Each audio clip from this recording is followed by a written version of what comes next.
Shalom, shalom, my brothers and sisters. Yes. We're here for another blessed Sabbath. Thank the Most High for giving us breath, life, strength to come before you all this Sabbath, going into a so-called Babylonian, worldly New Year. We know that the New Year really starts in the spring, but I digress. Shalom, hit the like button as we jump into this. As you come in, hit the like button. We're in for a serious lesson that was given through the Spirit of the Almighty. The satanic plan against man. We've been waiting for this lesson for about 3 weeks, huh? The satanic plan against man is the topic. Now, of course, this coming Wednesday, we have a great year in review, part 2, countdown to Armageddon. So I hope you all are there for the Wednesday broadcast when I go into that. All praises be to the Almighty, if it be His will. And yes, we are in the beginning of enrollments for a new Hebrew and Bible Academy, even though we're now in week 9, right? Week 8. We're still week 8 in our current Hebrew and Bible Academy. So we have 4 more lessons after this, but we're starting enrollments early so that there's no log jam when it's time for us to actually, get into the next academy. And the theme for the next academy will be coined the War of the Gods. The War of the Gods. And it's going to be a countdown to the final war. Okay? And we're coming into a time where the Bible coins the last hour or the final hour of Satan's rule. And we have to get our brothers and sisters in the earth prepared for such a battle. Okay? Because what's in us, what the Most High have instilled in us through this truth, believe it or not, folks, if you know the truth, you've been initiated already into Christ's army. Whether you want to think about that or think of that or not, whether you want to believe and take that in, this is why the enemy is seeking to destroy us. It's not what we currently are. Okay? It's what they know we will become. It's a future threat that comes with our change as to why they're trying to get in front of this. Okay? Satan's greatest plan, his greatest weapon against us, folks, is deceit, psychology. There's nothing good about psychology. There's nothing good about psychiatry. Okay?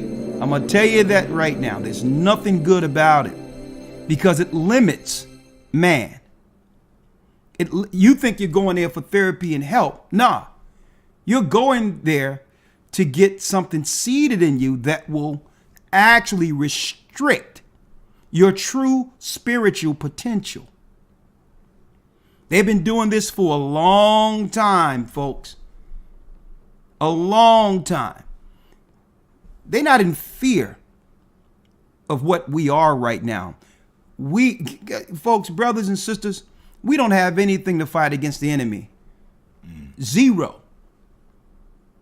We can't outman them because all the Gentiles are together. We can't carnally fight against them because they have all the weapons. They have all the weapons. So why are they continually thrusting down on God's people? Why do they continually conspire against us? Why? Because they understand what we will become. And their false educations, their false religions have what? Pacified us, only to restrict us from our true potential in God. And I wanted to talk about this today. I really want you to actually receive what the Most High have in you, why he chose you. The reason he chose you from the beginning is because we are special beyond our what? Carnal capabilities. And right now, the enemy is running scared. And why? See, this is why they've ramped up sin. Evil have come behind the veil to expose the fact that they were never with our God. Why? Folks, right now, and I'm going to tell you, they're ramping this up because they understand when our people are bringing something forth in the earth that's outside of what they instilled in us. When they see we're speaking and thinking outside of their control, their education, what they seeded in us through their religions, they understand that it's all spiritual and that we must be receiving messages or a signal from somewhere.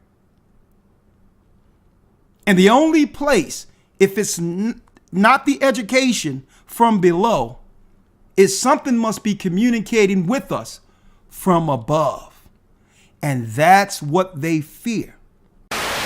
Adam simply translates to man, but after Cain kills Abel, Eve would give birth to another child named Seth, which means appointed. But then Seth has a child, and he named him Enosh, which means mortal. Of course, Enosh has a child, and he named him Kenan. Kenan actually translates to sorrow, but then Kenan fathers Mahalalel, which means the blessed God, who then has a child named Jared. His name means to descend or to come down. But one day, Jared has a child named Enoch, which conveniently means teaching. Then Enoch has a child named Methuselah. His name, interestingly, means his death shall send. But then Methuselah has a boy. His name is Lamech, which means the despairing, before Lamech finally begets Noah, whose name means rest and comfort. See, if we put all of these names together, ultimately what we get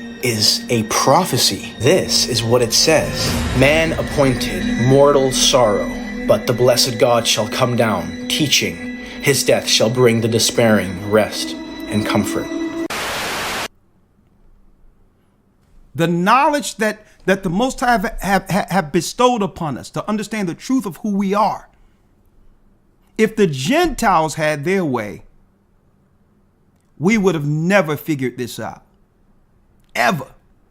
A matter of fact, a part of their conspiracy is to say, let's make sure we tell them nothing. Let's cut them off from being a nation so the name of Israel be no more in remembrance. Because when they get that name, when they receive that law, that signal will magnify, that signal will intensify, and they'll begin to communicate and they'll start changing. Now, what type of change are we talking about? Well, now that our minds are changing concerning our true purpose as God's people, they understand that change goes what? Inside out. And what we will become, no weapon on earth can oppose it. And they know it. No weapon on earth can oppose this. Folks, we are in a serious war right now. The enemy is fighting to sustain power, and while he's sustaining power, he's seeking to go out into the stratosphere. That's the next phase in this. Bill Gates have already played his part. Okay? Bill Gates have now passed the baton to Elon Musk. Bill Gates' positions as a top sorcerer was to prepare the bodies to receive the mark of the beast through the healthcare systems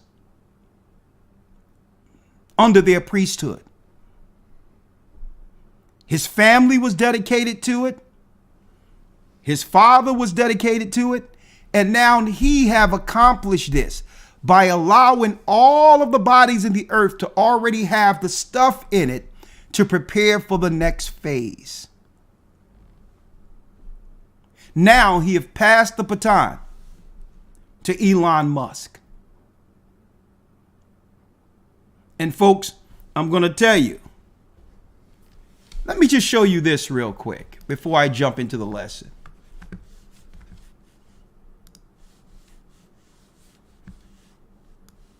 Just like at the Tower of Babel,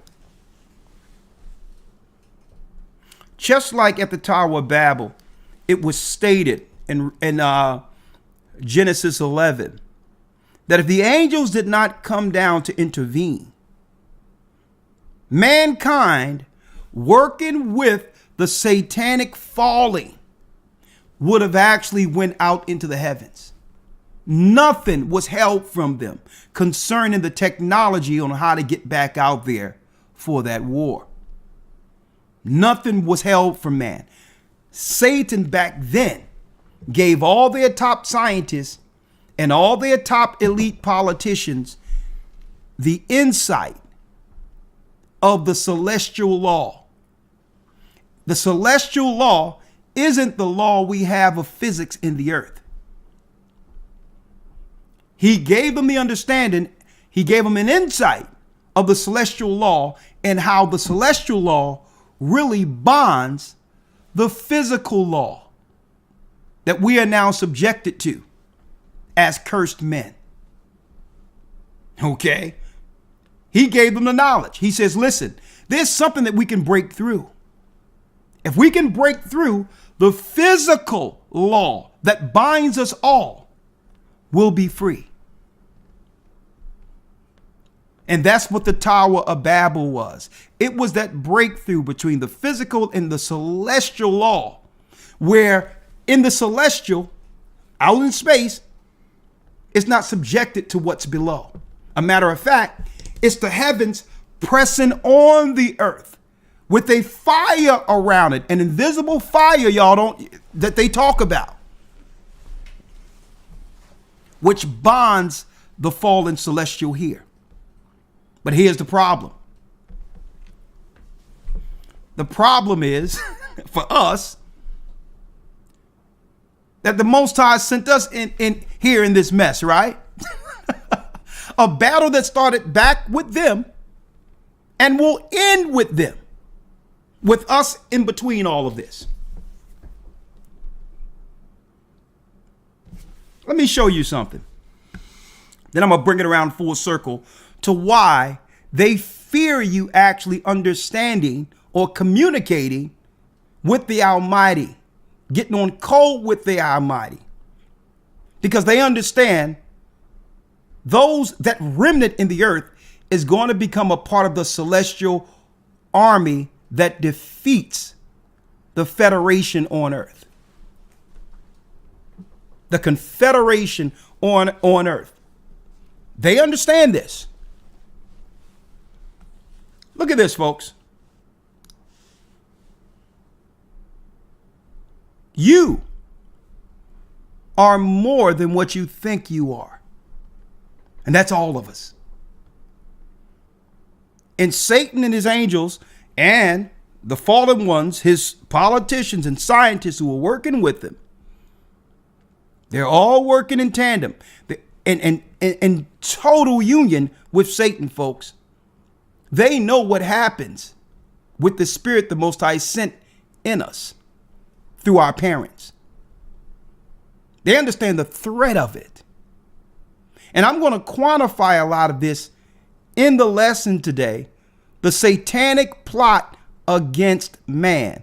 And if you never heard a lesson by this church to understand what your part is with this, you'll understand it. today. Because while we're going along with our lives and just operating just regularly, daily routine, the enemy is working around the clock, understanding his time is almost up. Check this out, folks. And let me make it clear. Let me blow this up for you all.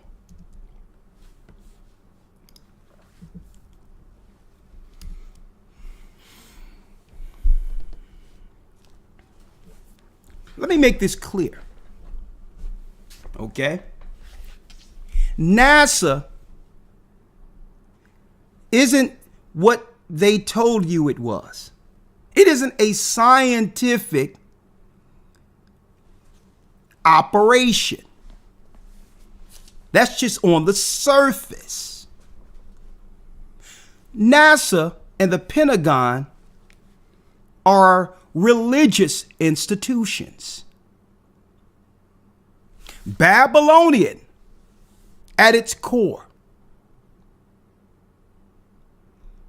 They're being funded by the world powers, by all of the governments of the earth, to complete the Tower of Babel for the final final battle of Armageddon. Now, in the Hebrew Bible Academy, week 12 of the next academy, I'm going into the war of the gods. Okay, I'm going into it. But I'm going to show you how crazy these people, insane. They think they'll win against our God.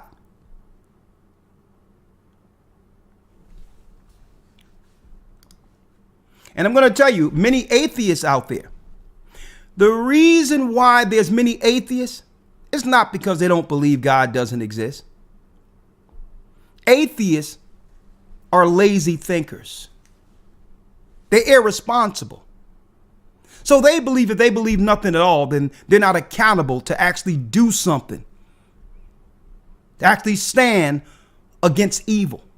So they'll rather absolve themselves by claiming, well, nothing exists, so there's nothing for me to actually perform in this earth. I'll just be a good person.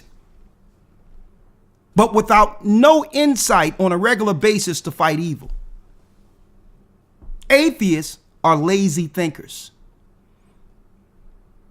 Atheists, they're that way because they don't want to be accountable to anything. So they're going to be spewed out. They're not even on the playing field. Guess what? I'll even give it to the Satanist. My hat's off to the Satanist. Why? Because at least the Satanists are fighting for a cause. At least they're down with the God they serve. And are willing to put their life on the line for it. And guess what? That's why Christ even said, here rather you be hot or cold. Choose a side. But standing in the middle, you're not going to win anything. And that's your atheists out there. That's your people who you walks around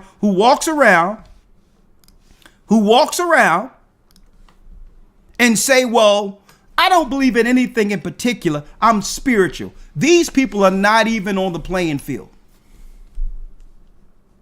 Satan isn't even worried about these people becoming a part of the army to battle against him, because he already got them. He's more focused on whether or not he can turn those that have chose a side against him. He's more focused on them. See, people in the middle, the atheists and I'm spiritual and I'm just a good person. Guess what? They're not even on the chessboard.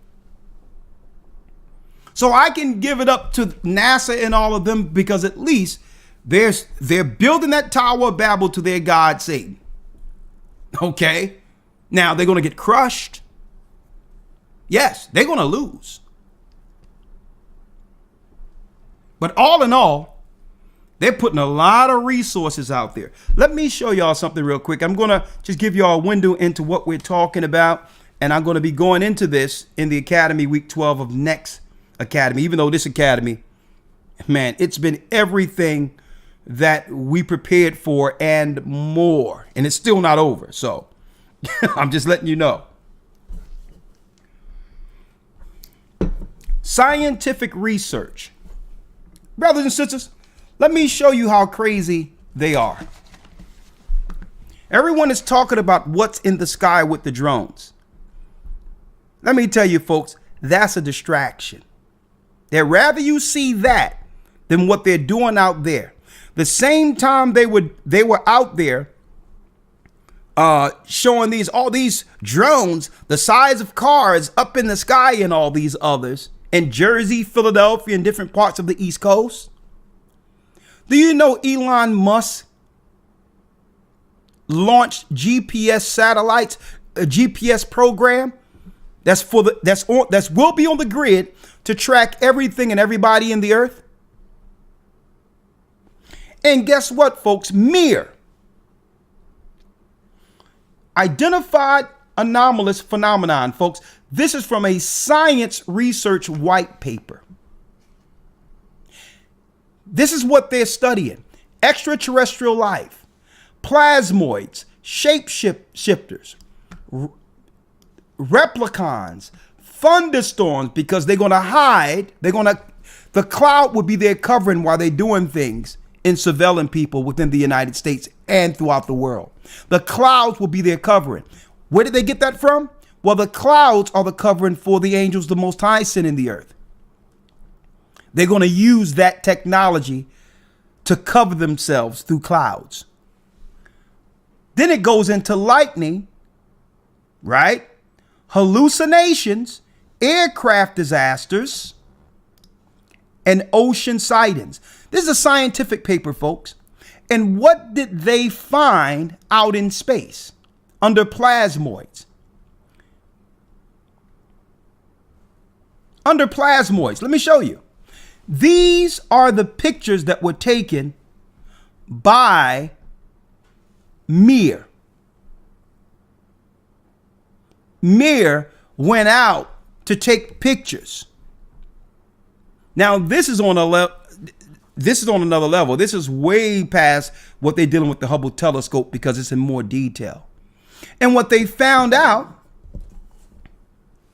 that when it came to Mir, let me go here, that plasma, they seen plasma, as you can see here, entering or operating around Mir, right? Operating around Mir, right? Look, NASA nighttime space shuttle films. And what did they film? Extraterrestrial plasmoids. So they found out how to, with the new technology, to identify when the spirits are coming into Earth's realm, or the outside of Earth's realm. Okay? They got the technology to at least see it. It's energy, but they needed to have a picture for it. They have that technology. Now, this is what's going on, though. These so-called plasmoids they found are shooting down and are disrupting what they're trying to do on the outside of the Earth's firmament. They seen plasmoids shooting down earthy things that they put out there. Already, the war have begun. Spirit against spirit. The Bible tell you realm against realm. It's already started, folks. It's only a matter of time before it comes full circle right down here. But the battle already begun. They're taking pictures of it. They're studying it. They're talking about it. What they got to do now is prime the people in the earth to receive something that will connect them directly with Satan to battle against what's coming here to change us. That's the final battle, folks. See, a lot of people don't even know where to look. You look in it, they'll tell you that what the battle is. They'll let you know. It's in their science papers. Everything they're doing, folks, they must tell you first. They're telling you that there's a battle in space Good against evil, and the evil is coming from down here. Right now. Right now. Look. See? Plasmoids in frenzied collisional behavior adjacent to electrical tether 12 miles in length. 12 miles in length. Where what's coming from the heavens is actually battling with what America and other countries are putting out in space. Right now.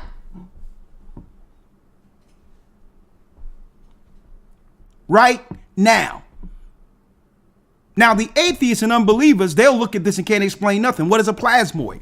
Well, they don't, but if they really believe the science, they would realize plasmoids are spirits that operate that operates on the outside of our firmament. Okay?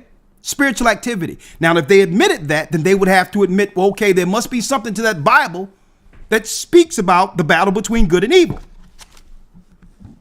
See? And if that's so, they would have to decide what side they're willing to fight on.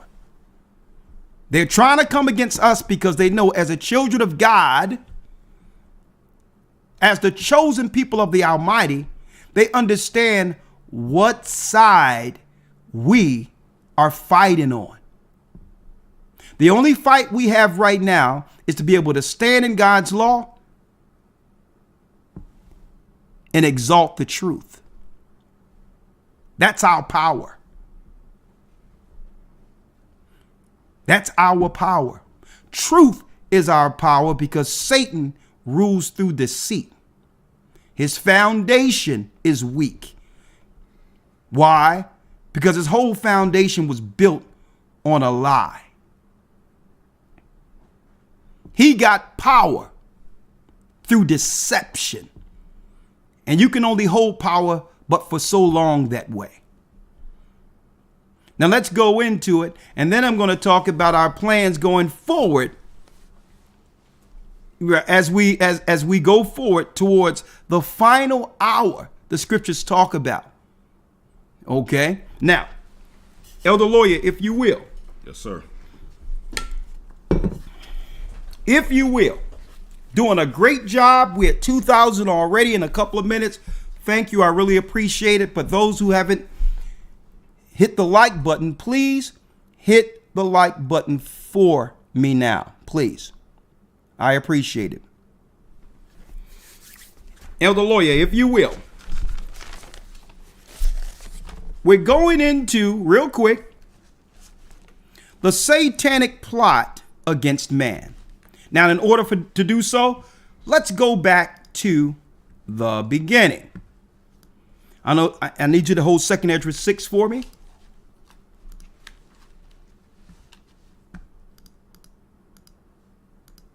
Let's go back to the beginning. And we're going to Genesis, the 2nd chapter.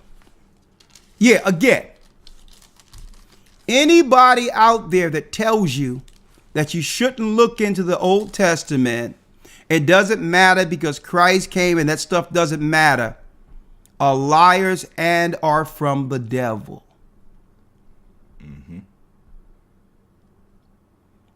Because what advantage one has not knowing history? Even from a historical standpoint, one would need to understand the Old Testament. To understand what? The players or the characters or the players or the main players that was spoken of according to the Bible. You would need the characters, the timelines, the governmental constructs. You would need to understand how everything was established to understand the New Testament. So anybody tell you don't go into the Old Testament, they're trying to keep something from you. That's number one. Number two, if there's anyone out there that'll tell you don't go into the New Testament, they're of the devil. Why?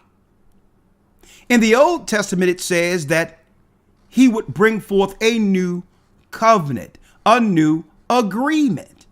The new agreement is the New Testament. A matter of fact, Elder Lawyer, let's get that real quick. Let's get Jeremiah. Let's go there first. So if there anyone that's telling you, don't read the Old Testament or don't read the New Testament and just stay with the Old Testament, they are of the devil. Because why would they choose to promote keeping something from you? Why would they choose that if they aren't trying to deceive you? Okay, let's read it real quick, Elder Lawyer. Jeremiah 31. Let me get it. Hold on. Jeremiah 31 real quick, and I'll pull it up for you brothers and sisters here. Let's start with Jeremiah 31 and 31. Let's read that. Yes, sir. Jeremiah 31 and 31. Read it. Behold, the days come, saith the Lord, that I will make a new covenant with the house of Israel. A new agreement with the house of Israel, which means the physical people, the same people. Not the church, like they claiming. The satanic Jesuits came up with that false ideology. He's talking about the church. What church? The church have been hijacked by the Romans. It's speaking of the people the Romans destroyed. That I will make a new covenant is an agreement between God and man. New covenant with who? With the house of Israel. With everybody. With the house of Israel. With the church. With the house of Israel. Read. And with the house of Judah. Why is God seeking to give us a new covenant or a new testament? You notice we called the Old Testament the Old Testament. That's the Old Covenant. Well, the New Testament is the new agreement. Read. 32. Not according to the covenant that I made with their fathers in the day that I took them by the hand to bring them out of the land of Egypt. So this is how you know the new agreement is with the same people. It's stating here, not according to the agreement, covenant, testament that I made with their fathers in the day that I took them by the hand to bring them out of the land of Egypt. It's speaking about the same Israelites that are scattered. Okay? Who were brought into captivity. Same people. That's who the new agreement is for. Read. Which my covenant they break, although I was an husband unto them, saith the Lord. Although I was a husband unto them, saith the Lord. So see, the enemy's greatest trick is to deceive us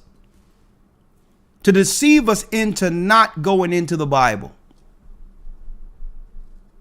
That's his greatest trick, folks.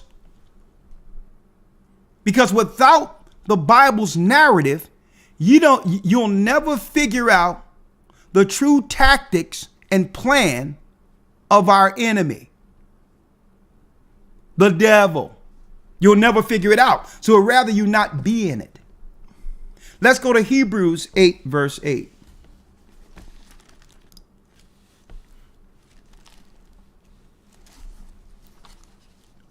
Let's go to Hebrews 8, verse 8.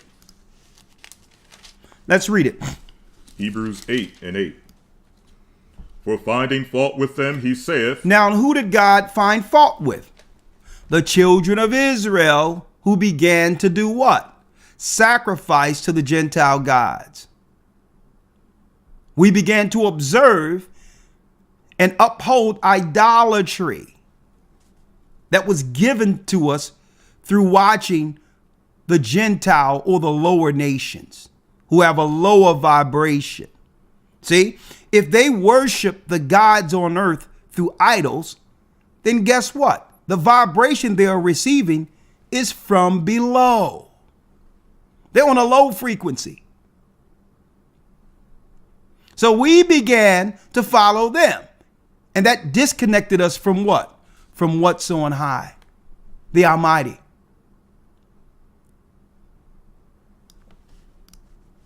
Some people think because the fallen angels that built great constructs on the earth and taught man to do so, and through that makes them all knowing and all knowledgeable. But we didn't realize what we were giving up by receiving their science, their knowledge. We didn't understand that we were giving up the Most High. The Most High can wrap this whole thing up in a minute and build it back again if he wanted to. And Satan don't have that knowledge. So they got man all hype on these Sumerian gods, and they was able to help. It was the gods that built the pyramids, and it was the gods. And all the technology he gave Cain to build constructs and how to operate with certain level of technology. And we revere these people as gods. But think about this. Why should I relegate myself to serving a lesser God? When what? Our God made the earth they're building constructs on. Now think about that. Man is all impressed with the gods came down and they showed mankind this and what was in the air and how to actually make certain systems of government. And you have even people in the conscious community talking about, yeah, man, that the science of the Sumerian during the Mesopotamian area and all that, they're giving honor to the gods. Well, what about the earth the so-called gods built on? So who should I reverence? Who should I know? Who should I respect?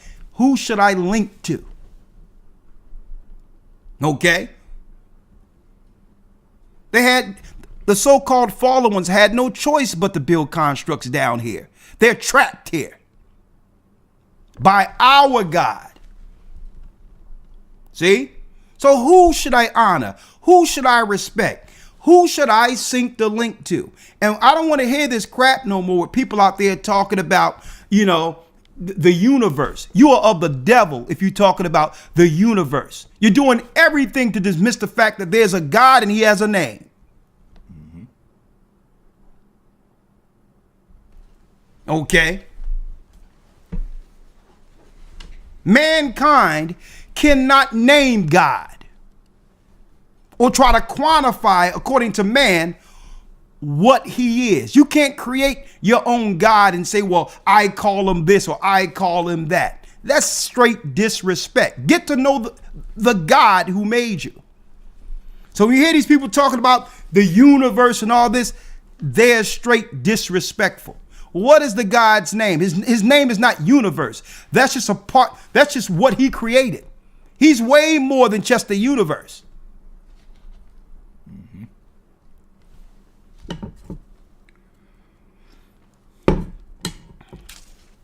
So we casting down all these imaginations.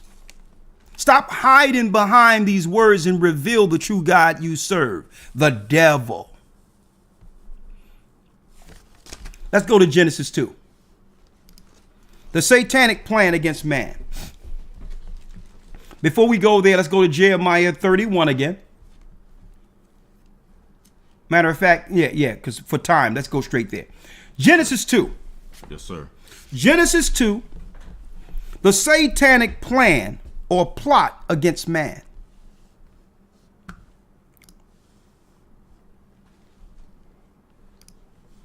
Let's read it. Let's start Genesis 2:1.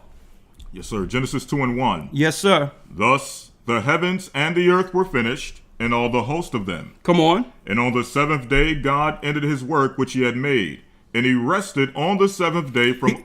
He rested what? And he rested on the seventh day from all his work. And he rested on the seventh day, brothers and sisters.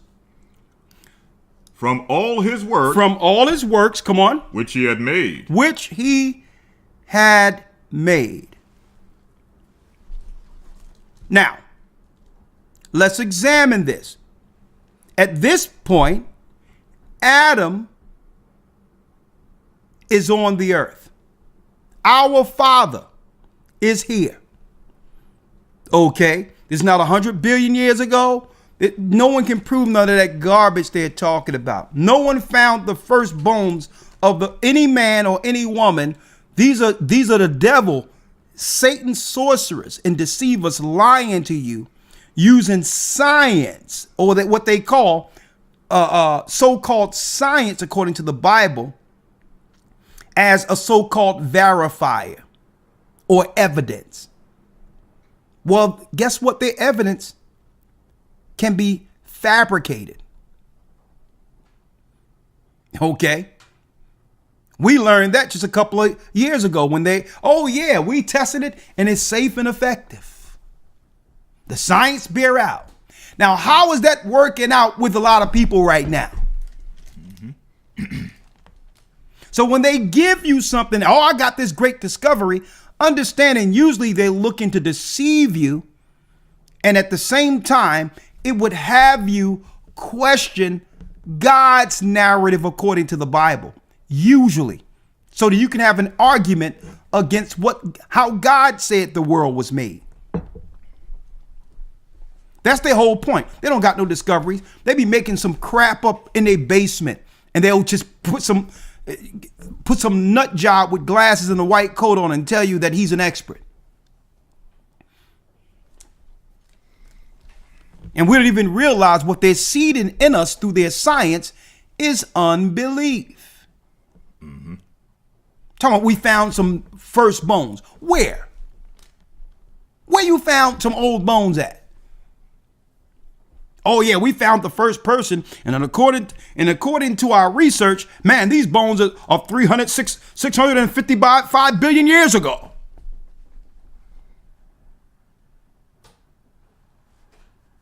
Utterly ridiculous.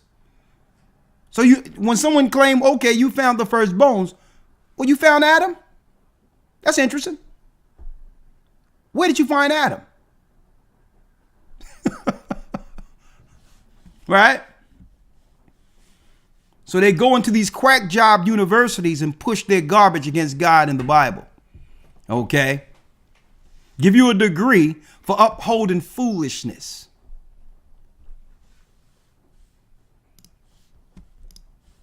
Thus, the heavens and the earth were finished, and all the host of them. That's including the angels. Read. Verse 2, and on the seventh day, God ended his work which he had made. And he rested on the seventh day from all his work which he had made. And God blessed the seventh day and sanctified it, because that in it he had rested from all his work which God created and made. Which God created and made. And the Most High God, we know his name is Ahia, the Elohim, blessed the seventh day and sanctified it in the beginning. He hallowed and cleared that day out for man, because that in it he had rested from all his work which God created and made. So it was meant for all creation, starting with men, to pay homage to God on the Sabbath. And this was before there was any such man as Moses. The seventh day was worshiped by the righteous since Adam. They knew you can do what you want to do for 6 days, but this is the day to remember the God who blessed us with such a wonderful work. The earth we live on. I need y'all just imagine this by example, what I'm showing you here. Just imagine your parents do everything for you, give you the knowledge, educate you, clean your bottom and all that, and raise you up to be an upstanding person, and then say, because you are respectful enough and because you honor me enough, I'm going to give you a house, which is the earth. You can rule over it because you've been taught well. You understand what it means to rule this house now because you watched me. And all of a sudden, folks, think about this. The parents come back to the house a year later, and they're telling everybody in the house that someone else gave them the house. That it was all on them as to why they were able to have a better life, and give credit to an entirely different stranger in front of your parents. Folks, that's what the Gentiles do every day. Every week when they observe and hallow a day that's not the Sabbath. When they go to church on Sunday. When Muslims make their Sabbath Friday sunrise to Friday sundown, which is the 6th day. It's equal to what I'm talking about, disrespect. So the Most High knew exactly what he was doing when he established the Sabbath. He wanted to understand who would appreciate the work the angels did that he ordered the angels to do for us. The place we live. Do you respect that God rested the 7th day, and you're going to rest and you're going to reflect back on all that the heavens did so that you can have a better place to appreciate? Right? So we're breaking down, for those who just came in, y'all doing a great job. I'm still some likes down. The satanic plan against man. Please hit the like button. You're in for a serious lesson. Please help me out. Let's read it. Yes, sir. Verse 3. And God blessed the 7th day and sanctified it, because that in it he had rested from all his work which God created and made. Come on. These are the generations of the heavens and of the earth when they were created, in the day that the Lord God made the earth and the heavens, and every plant of the field before it was in the earth, and every herb of the field before it grew. For the Lord God had not caused it to rain upon the earth, and there was not a man to till the ground. There was not a man to till the ground. Read. Verse 6. But there went up a mist from the earth. Now, what's going on here? What Genesis is doing is giving you now an insight to the creation that we read about in Genesis 1. Mm-hmm. Okay? The same man and woman in Genesis 1 are the same Adam and Eve in Genesis 2. Mm-hmm. But now it's going into depth, into more detail to how man came to be. Right. Read. Verse number 6. But there went up a mist from the earth, and watered the whole face of the ground. And the Lord God formed man of the dust of the ground, and breathed into his nostrils the breath of life. The breath of life, which is the Ruach, the Holy Spirit. Read. And man became a living soul. And man became a living soul. Folks, the first 7 levels of your ground, the first 7 layers of the ground, is what makes up a man's physical constitution outside of the water content. The first 7 layers of the earth. It has been proven already that when you dig in the earth for the first 7 layers, it's all the makeup of a man. It's the stuff we need to supplement. Magnesium, calcium, and all the stuff we supplement are in the first 7 layers of the earth. You think that's a coincidence? That proves what the Bible states is correct, that we were made from the earth.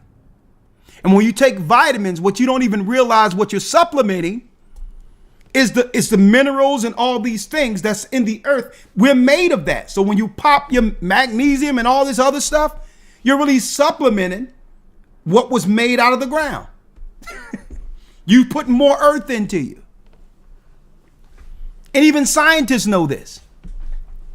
That's more proof, even if you want to look at it from a scientific standpoint, that the Bible's example of how all things were made makes more sense. Not someone coming from a monkey. I'm still waiting for monkeys to turn into people.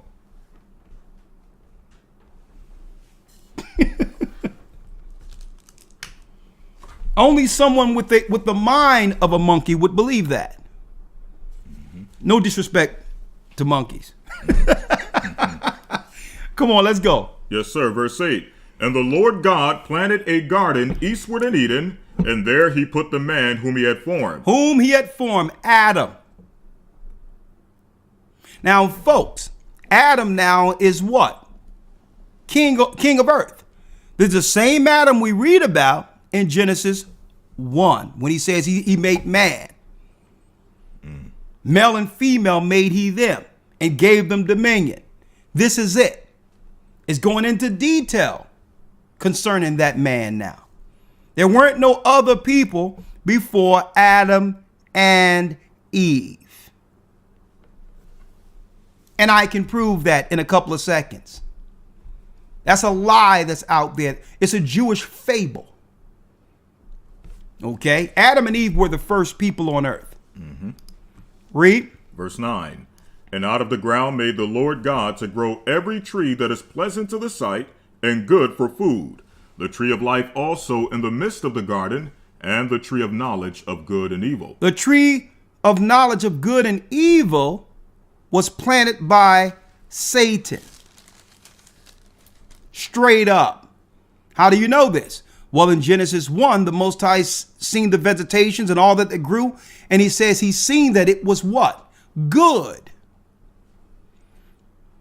He's seen that it was good. So when we're looking at the second chapter, and it says, well, hold up. How is it that there's a tree of good and evil? And Genesis 1 stated that the tree was good. The trees were fine there. Well, the angels, the fallen ones, were here. And they began to cross splice to make a poison to deceive and to take Adam under subjection. To knock away at Adam's power. One step at a time. They were looking to incrementally take Adam's power. Okay, the Most High did not plant this tree. It tell you in 3rd Baruch that the Most High didn't put this in. That's why he told Adam not to touch it. Okay. Read. Verse 10. And a river went out of Eden. Let's go straight to it. Let's not deal with the rivers. Yes, sir. Let's go straight to the duties Adam was given. Yes, sir. Verse number 15. Number 15. Let's read. And the Lord God took the man and put him into the garden of Eden to dress it and to keep it. To dress it and keep the earth. To look over everything. To make sure it was in order according to how the Most High intended the earth to be taken care of. Adam's position as king over the earth. King over the earth, while the fallen ones on the outside of Eden is actually beholding this creation that looks just like the God who trapped them here. He was made in the image of God. So what are they seeing? They're seeing someone walking in the garden, protected by the angels, who look just like Yeshua, the anointed Christ. Just walking with power. Now, with this power, the power that was given to man cannot be taken. Why? That power is given through God and God alone. And the angels know it. The angels here knew it. That fell knew it. So in order for them to get the power, Adam would have to relegate it. He would have to give the power away. I need to pause on that real quick because that really needs some space for you to think about. Satan is powerless outside of what? He's powerless straight up outside of God's creation. He's powerless. The only power he gets is what man yields to him. He has the power of psychiatry, psychology, deceit. He can trick you into giving over your power, but the power isn't his. Because if he had the power without us giving it to him, he would build his own Tower of Babel. He would do it all without us. See? See? So the only power he has through extension is the power Adam gives him. Without us, he's trapped. Because the Most High never gave him the dominion. He gave it to our Father. And that same dominion runs through our veins. And I'm saying this right now because men in particular,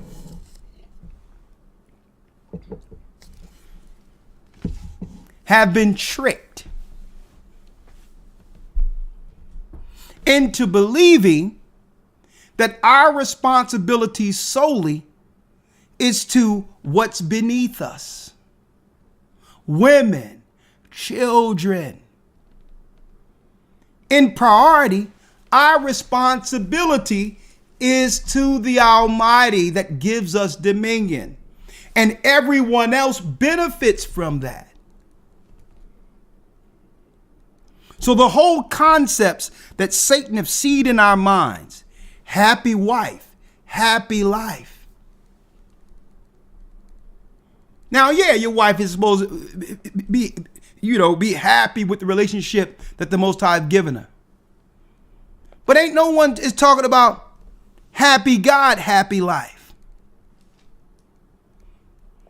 See? Our responsibility is to submit to him who gives us dominion.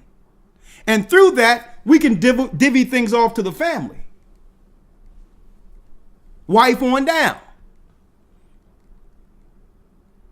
We got this all twisted. Mm-hmm. So understand the wiles of the devil, what he's seeding in our minds through psychology. Or try to use shame and or guilt for us to give up dominion and power.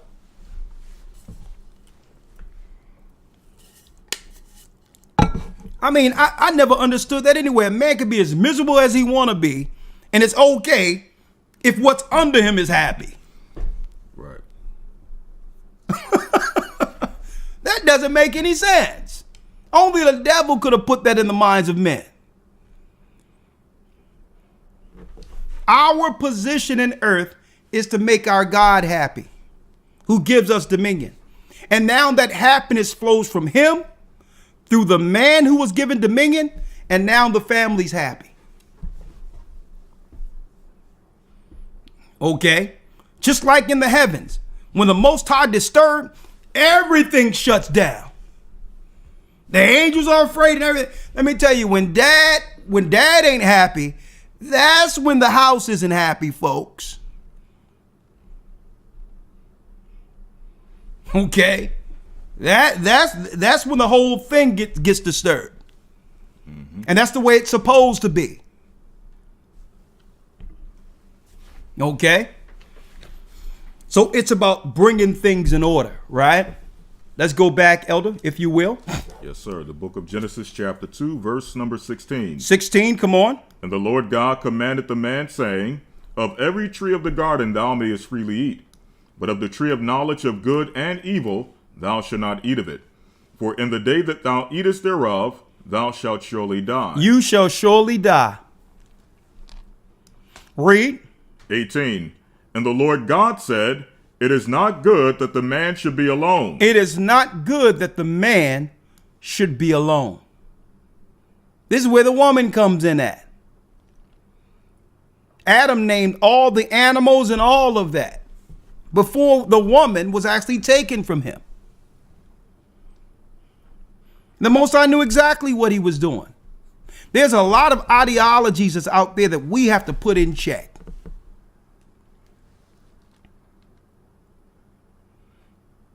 And it's no disrespect to the beauty, honor, and the respect and just the greatness that the Most High created in a woman. Of course she's great. She came out of man. Okay, she came out of man. Of course she's great. But man was made to have the dominion.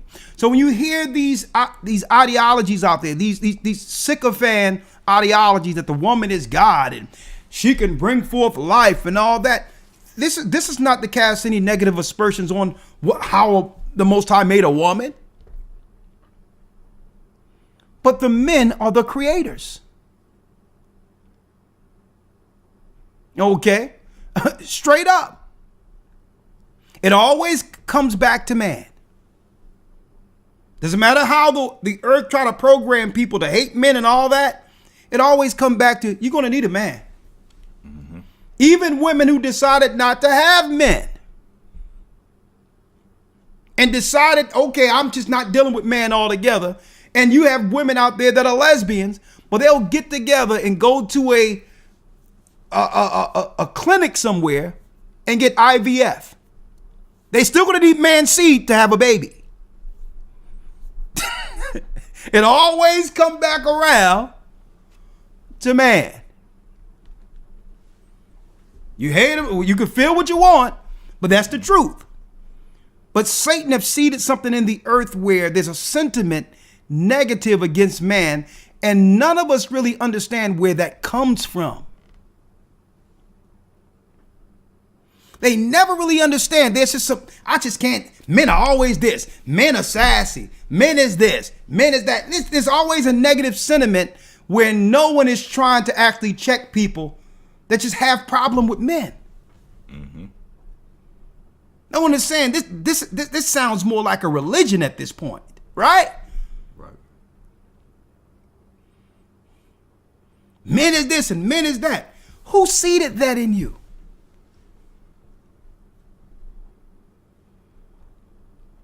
Who seeded that? And I'm not talking about blaming either side, but something is wrong when something is continually programmed into one's mind against one side. Why does the devil want that narrative out there like that? God don't. Why? I'm going to show you. I'm going to show you.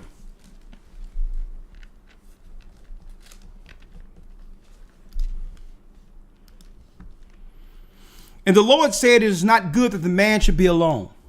Read. I will make him an helpmeet. I will make him an helpmeet. Because there's things I have on the table, on the docket for Adam to accomplish. The earth is one big job, and he can't do it alone. So I'm going to bring someone who's made specifically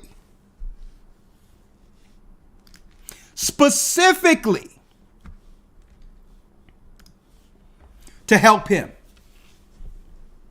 She's made to help him.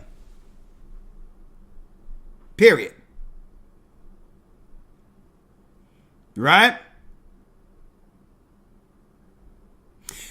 The most beautiful creature on earth, which would be what? A reflection of Adam's strength. It was shown in her beauty. So her beauty wasn't independent of Adam or from Adam. Her beauty was because of Adam, with her being a reflection of the power and dominion God had in him. The same way the Holy Spirit that was taken out of the Almighty was a reflection of God's kindness, and how powerful and strong the Most High power is. He needed what? A feminine example of that, but it came out of him. So somehow we done got this thing twisted where we can look at a woman's beauty and not give man the credit for that. It was the seed of man that went into a woman that made these beautiful women that men are actually chasing around right now. Mm-hmm.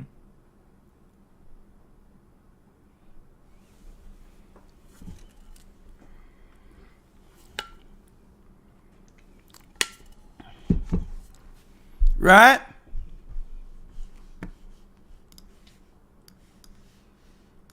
So beauty is what? It's a reflection of the strength that comes out of man, but in the feminine.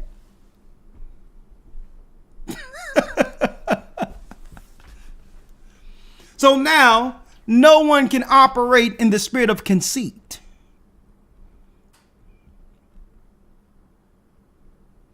You were made, and with that making comes a level of humility and appreciation from that which made you. It doesn't matter.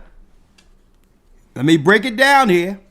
A woman, it doesn't matter how pretty she is, was born to help meet man's mission. Period. Now the devil would look at this and say, nah, I'm going to turn this upside down.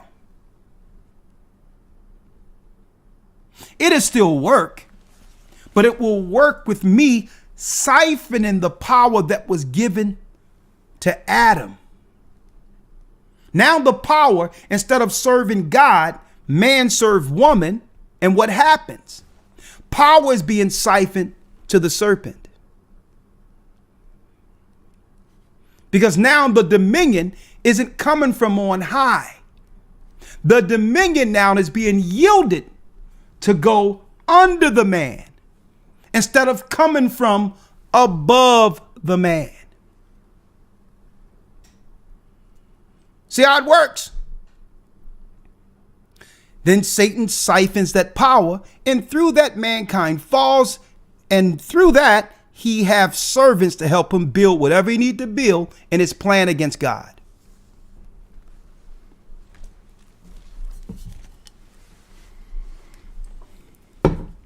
Right? Let's go on. Yes, sir. 19. And out of the ground the Lord God formed every beast of the field and every fowl of the air, and brought them unto Adam to see what he would call them. To see what Adam would call them. See that? So Adam had dominion to a degree where all the animals you see in Genesis 1, these are the animals he made. I mean, he began to name every last creature.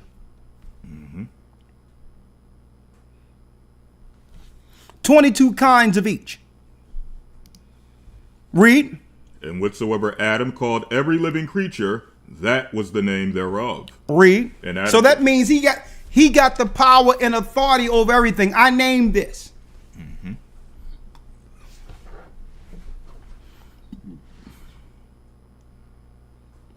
So putting things back in order, which and a lot of it didn't understand it. This was a tradition of ours and didn't even realize it. that when it comes to, they show that in Roots. When Kunta Kinte named his son. When Toby named his son Kunta Kinte. The father is supposed to be the one in position to name his offspring. The father. Look at the child and say, okay, this is what the child is according to the power that's in me through my God. Because now that strength through the Father and that name, well, it has something in which that particular son would have to live up to. Even the woman, she leaves her family and she takes on the man's name. Satan hates that. He hates it. Because no dominion is being siphoned from below to him. He can't get dominion that way. So he must mix things up and confuse things so that indirectly the power, because if I got the authority to name what I want to name, and I got the authority over everything under me. See, Satan fears that I might use that same intellect to rule my little haven, my little, house or whatever case it might be. He might be threatened that the same mindset it takes to order this, I'll begin to strategize or to think of how to defeat him. How to oppose the evil he established in the earth. If you understand order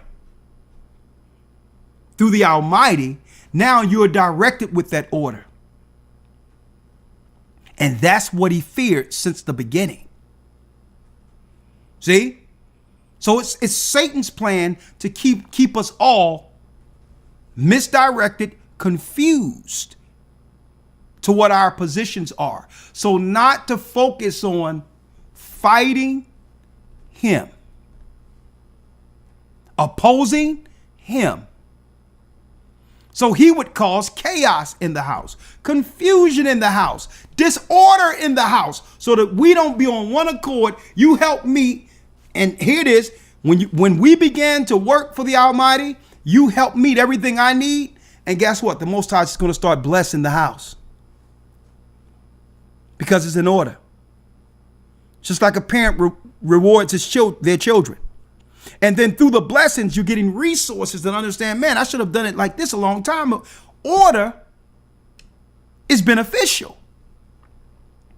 It pays to be in order, right? So now you're getting all these rewards for being in order, where the heavens is showing through the Most High that he's in favor of your connection with him. And now you're getting resources and ideas and all these things. And then it comes to your mind, I chose you to fight evil. But how can you fight evil when your house is in disorder? See? I can't use you to take down and the strongholds and all these things, because your fight is in the house. See? That's where your fight is. While the enemy is just taking everyone down. But if you put everything in the divine order, the husband is taken care of, the wife is fine, the children are fine, and with the knowledge it takes for you to actually establish an ordered home is what I'll use for you when it comes to ordering a plan to go against the enemy. See that? See how it works?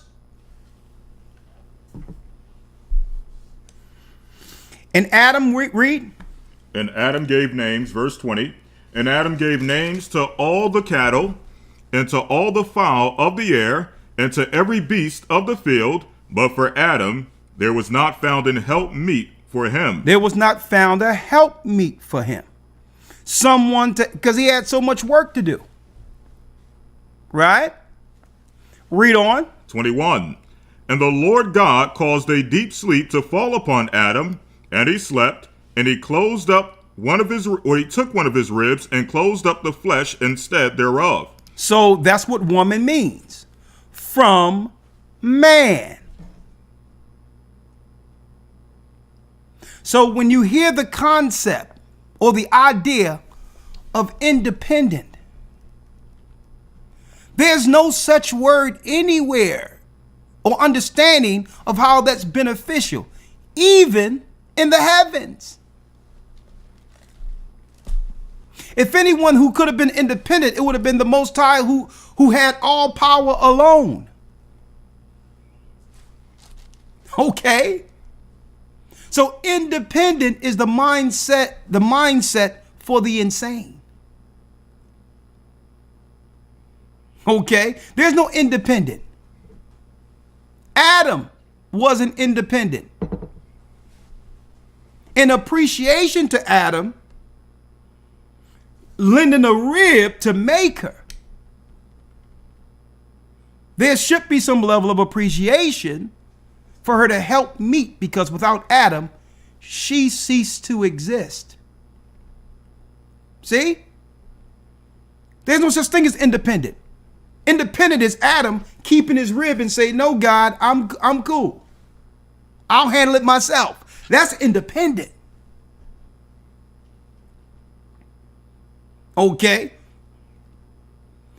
Independence is against the woman's nature.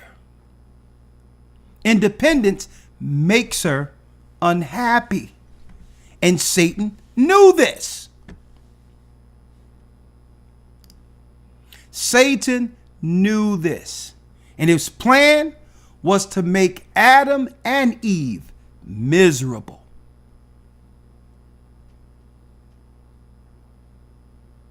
Independence leads to depression. Adam walking around alone, and here is the Most High is in the heavens, male and female angels. I'm singing before the Almighty, the heavenly throne. And then Christ comes and looks at Adam, and Adam is just sitting there. His whole thing is making sure he does what's right on the earth, dressing the earth, making sure things is nice. Even the animals had a female companion, and he's sitting there alone. That's independence. And the Most High was like, no, you shouldn't be like this. And all of the strength and power and dominion that the Most High would instill in what would become man went through that rib, and Adam woke up with the most beautiful creation from himself that this earth have ever seen. Now, think about all the beautiful women on the earth right now.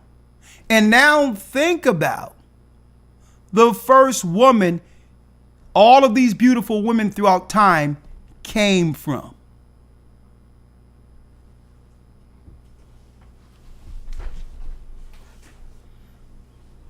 Right?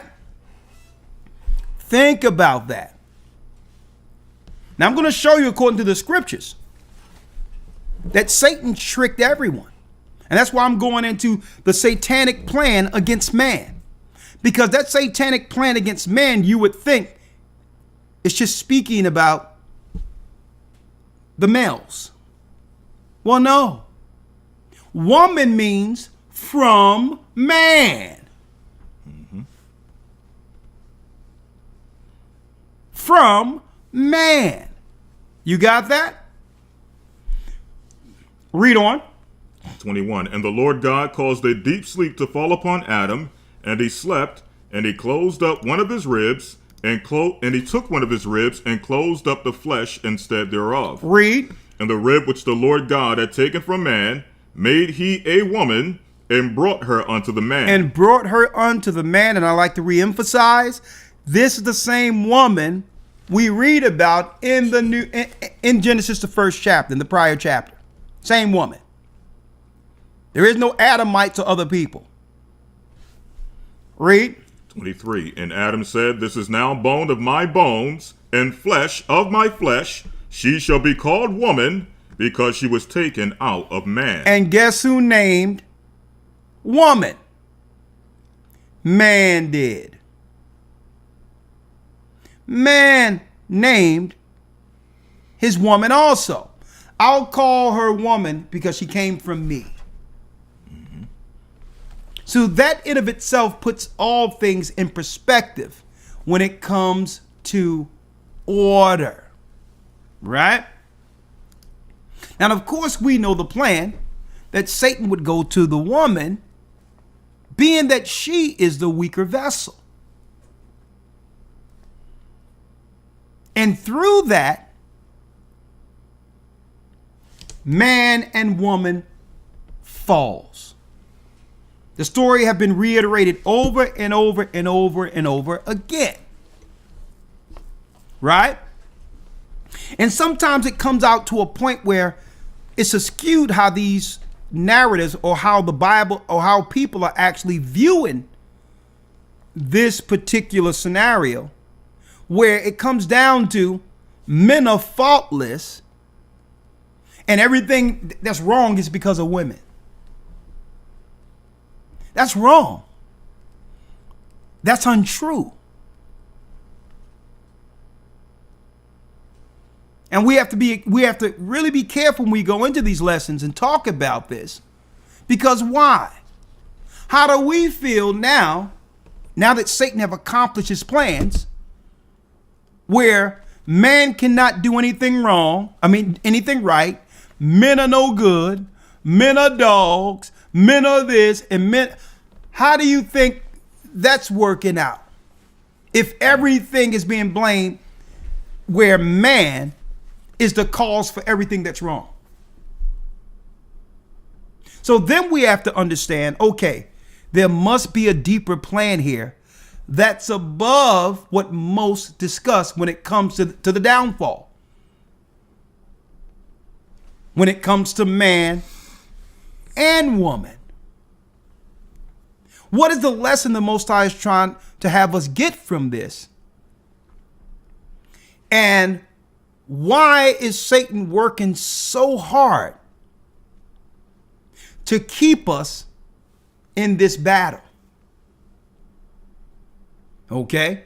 And I'm working on something special that I'm going to be talking about down the line. But in this plan for man, just for a moment, I'm going to shift back to the male for a moment.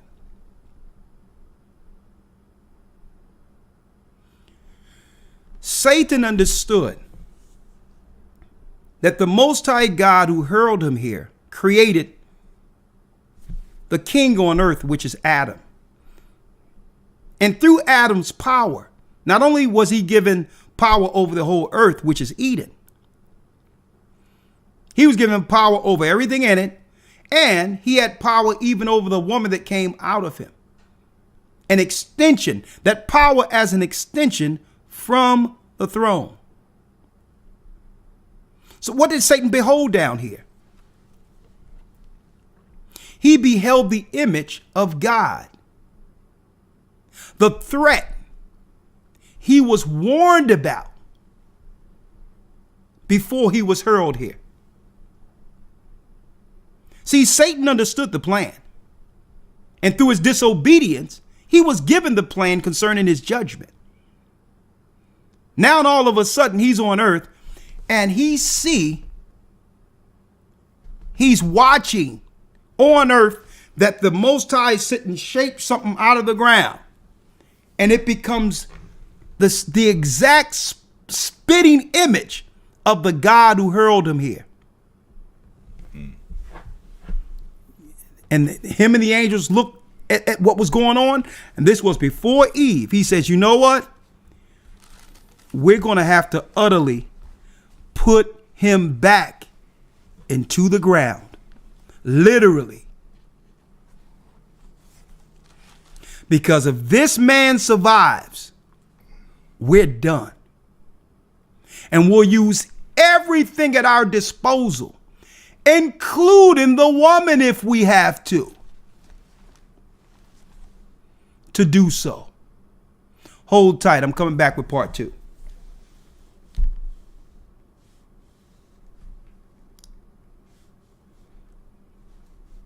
The Bible.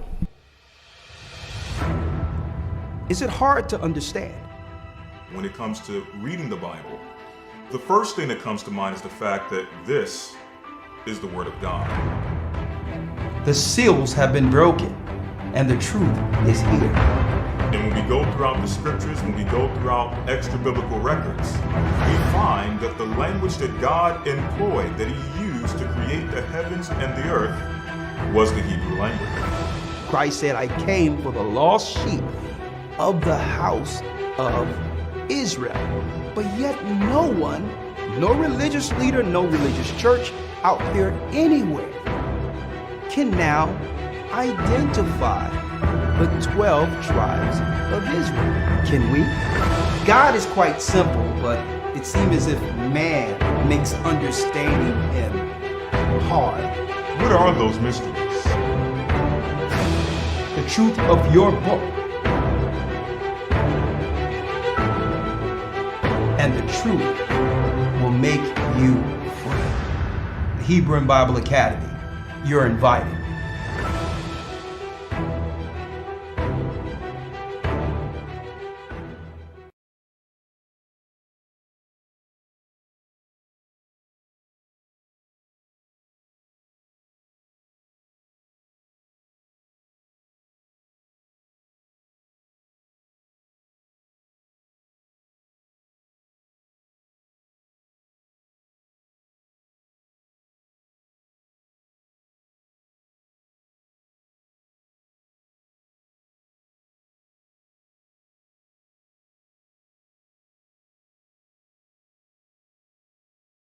All right.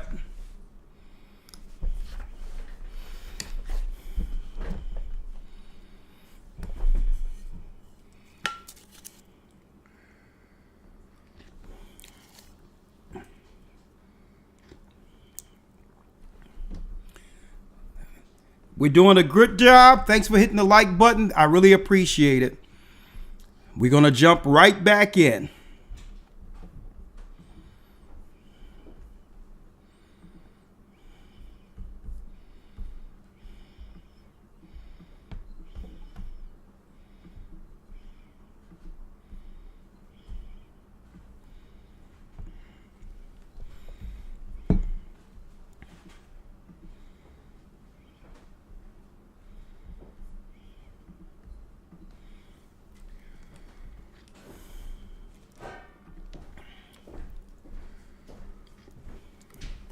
Great job, brothers and sisters. Great job.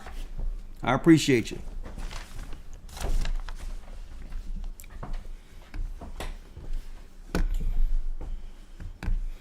Elder Lawyer now. Okay, let me get over here. Good.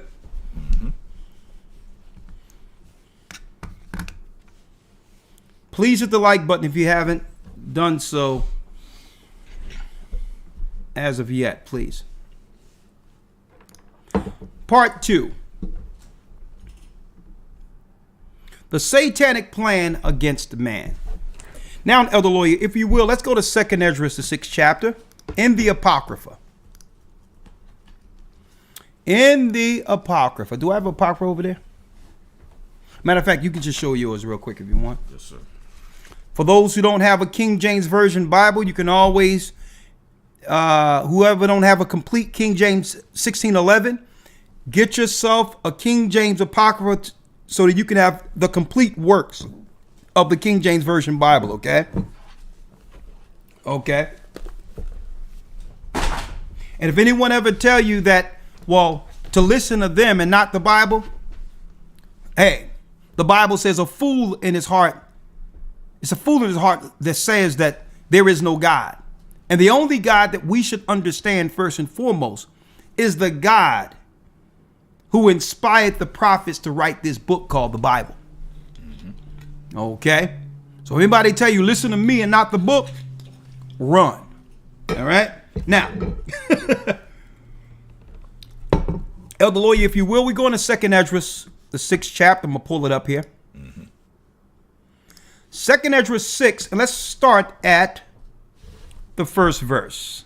Yes, sir. 2nd Ezra 6, verse number 1. Yes, sir.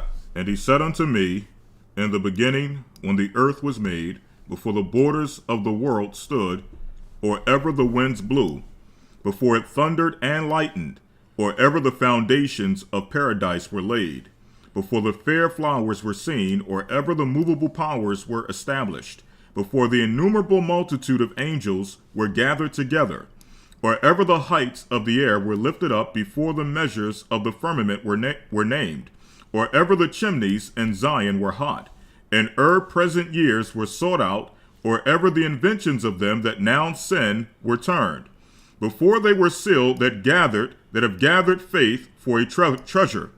Then did I consider these things, and they all were made through me alone. And they were made through the Most High alone. Read. And through none other. But by me also they shall be ended, and by none other. And it says, the Most High is saying, I started all of this, and I'm going to finish it. I started it all, and I will be the one finishing it. Read. Verse 7. Then answered I and said, which shall be the parting asunder of the times? Or which shall be the end of the first, and the beginning of it that followeth? Come on. And he said unto me, from Abraham unto Isaac, when Jacob and Esau were born of him, Jacob's hand held first the hill of Esau. Jacob's hand. Hold on. You got it? Is that? I got it. Jacob's hand, read. Held first the hill of Esau. Held first the hand of Esau. So what is Esdras asking the Most High here? When are you going to put a stop to the evil that began in this earth? To set up your people in righteousness. And the Most High said, guess what? Before there was sin, I started the ball rolling. Okay? So understand, there's a beginning of sin that came with Adam's fall, and there's an end to it. And the question lies for us, which side of the judgment will we fall on? Okay? Which side of the judgment? Because the earth, you all see what's going on in the earth right now, where sin is at its height. It's ripe for a judgment. Right? So now he's giving the prophet some insight, Ezra some insight. Well, the hand, when Jacob and Esau was born, Jacob is us, folks. We're Israel. The people who suffered in the earth, and where the Gentiles have used us to build their Babylonian construct. We're the people. Esau is the leader of this earth. And when I say the leader of this earth right now, he is the governing leader, the actual governing leader of this earth. Okay? I don't care what government is in the earth right now. China isn't running nothing. It's Esau that go to China and say, okay, I have y'all make our microchips. That's Esau. It's Esau who say, you know what, I can't do this type of study over here. China, open up your doors, and you know what? We'll go to Wuhan, China, and we'll have our laboratories for the disease that we're going to deal with over in China. China had no authority over that. They're in full agreement because Esau is in charge. Period. And he's like, I'll break you off. Just help us against Jacob. Wuhan, China, where all the fentanyl is being made, and y'all think it's Chinese people making it. When that's just a territory they're utilizing as a bioweapon and as a drug weapon against us here in the United States. So again, Esau rules the world. And I'm not in total disagreement with that verbiage that you hear sometimes called white supremacy. They're on to something, but they're not putting a name to it. It's Edomite supremacy. It's Esau. Okay. So then some people might ask, well, how did Esau gain so much power when they're not the chosen? And how is it that Satan gave Esau the power? What's going on here? Well, common sense will tell you that if the Israelites would fall as a nation, God's people through sinning, that Esau, Jacob's brother, the son of Isaac, would gain the dominion by default. Either we were going to rule or they were going to rule. There's no in between. There's no other nation that has the royal bloodline through Adam. No other nation. The only one outside of Esau is Ishmael, the Arabs. That's it. So if we fall, by default, Satan extends the power he stole from Adam, and he'll give it to the nations who are willing to help destroy us. We're Adam. We're made from the dust of the ground. Look at our hue. As the same earth our father was shaped out of. That's us. We're Adam. Okay? So now, Elder Lawyer, if you will, let's finish. Yes, sir. Verse number 8. Yes, sir. And he said unto me, from Abraham unto Isaac, when Jacob and Esau were born of him, Jacob's hand held first the hill of Esau. For Esau is the end of the world. For Esau is the what? The end of the world. The end of the world. Right? For Esau is the end of the world. So what is he giving Ezra here, folks? He's giving Ezra a timestamp on how long the world would be in total chaos and confusion. Esau is the Romans. He's saying, well, Esau will rule at the end of the world. The Roman Empire, all the way to the coming of our Lord and Savior.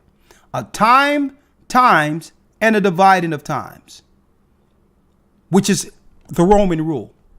From the time Christ was born, all the way until Christ returns is the time the earth will be in total chaos and confusion. Ruled by Satan at the very end. Read. For Esau is the end of the world, and Jacob is the beginning of it that followeth. Esau is the end of the world, and Jacob is the beginning of it that followeth. Right? Esau is the end of the world. He's the actual opposite of Jacob. Jacob was given the law. Jacob was born to instill righteousness in the earth, equity in the earth, peace in the earth. Esau is the reverse. He would instill idolatry in the earth, thievery in the earth, bloodshed, sin, witchcraft, evil, dissension, confusion. Esau would do the opposite. Esau would bring order out of chaos. Chaos is darkness. And to what everyone out there believe is total confusion, It makes perfect sense to the governing bodies and how Esau is ruling over the earth. It makes perfect sense to them. Because through the confusion, they come with their solutions to keep the world under subjection, under Satan's power. The Most High said, "Will I set up man as a dominion? And what I'll do is I'll give women power as an extension of Adam's power." Esau will say, "Well, no, we're not going to do that. We're going to set up women over men. We will set up the women over men." Why? Women are the weaker vessel. They pose no threat to the authority. And if they cannot pose a threat to the authority, then guess what? They don't threaten us. They don't threaten the angels. They don't threaten Satan.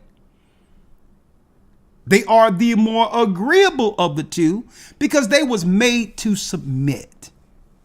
And regardless of what people think, I'm going to tell you this right now. It always comes down to women submitting. If it's not to a man, it'll be to something else. Because they have to. That's their nature. Okay? It's no slight against women. Women aren't men. And that's why Satan would rather have a woman in position, because they will not rival the establishment. They don't have the power to do so because why? The power was given to Adam, not Eve.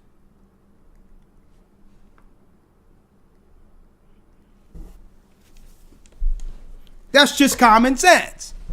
So if Satan had a choice after seeing Adam, the one he knew was made to destroy him, if he had a choice to give power, which of the two you think he would choose? Which of the two? Job 9:24 real quick and we'll go right back. Yes, sir. If he understood before he was hurled that the Most High would make the image of Adam to one day destroy him, which of the two would he use or trust to give authority to? See, men, and this is why the Most High have put a spirit in us and those throughout the age to actually bring forth truth, to understand authority and power is never given. It's taken. Women didn't have to take power. It was given to them for leverage against Adam. You understand what I'm showing you here? He have given us the knowledge and understanding to understand that no kingdom is given to anyone. Men understand that power is taken. So you have to examine a scenario where governments will go through such great lengths just to give power away to one side, because they know that side isn't a threat. A matter of fact, that side would more so side with us because we are actually bribing one side against the other. We'd rather push the money that way to the non-threat, because they weren't made in a nature to war and to come against and tear down an empire. See? That's practical, common sense, logical. So the power that's given women isn't that Satan favors women over men.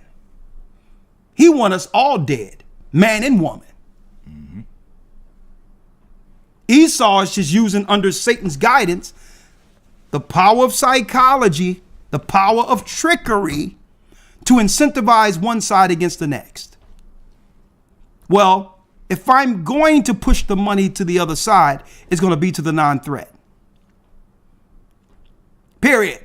Someone who would actually appreciate us, incentivizing them, and then we can use her against our true threat. See how it works?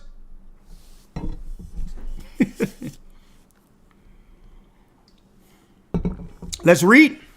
Job 9 and 24. Job 9 and 24. Read that. The earth is given into the hand of the wicked. Now, when was the earth given into the hand of the wicked? When Adam and Eve sinned, Satan received temporal power. And through that power, just within the firmament of the earth, Satan have power to give to the governments that would oppose God's people on earth. Now, why would God do that? Well, it's called a chastening period. But not only a chastening period, a trying period. Now, through this trying period, it's the same as if you're refining gold. A lot of people believe out there that gold looks like what we see in a jewelry shop. No, gold looks almost no different than a rock when you first see it. But when you put it under that fire, when you throw it in that fire, it melts. And guess what happens? The gold begin to destroy all the infirmities and the bad stuff. It's strong enough as a metal. It'll take all the dirt out and all that, and it'll just vaporize out of it. And then once it's tried in the fire, then the nugget is pulled out shining, and you can buff it. That's us. The experiences that we are dealing with on earth is our trying period, where all of the negative that came since Adam, all the way through the sins of our forefathers and the wickedness we currently witness on earth, all of that has to be burned out of us.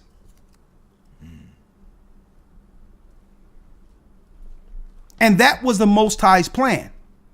When he made Adam from the beginning, that was just Adam at its infancy. We would have to go through the good, the bad, the triumphs, the defeats, the falls, the disappointments. We would need to go through all of that, because then who at the end of it would be worthy to judge the earth? Think about it, folks.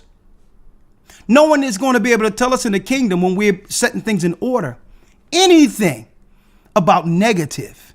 We'll be able to judge every matter because we went through it. Adam is being made through experience.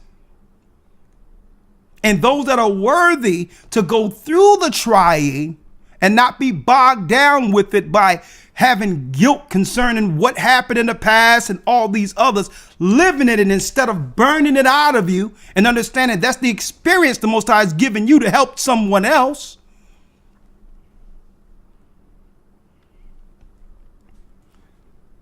Unless you understand it, if we understand that, we'll never really understand our true purpose. The negatives happen for a reason. This is how man is made. This is how man is made. Okay? Adam is still being made, folks.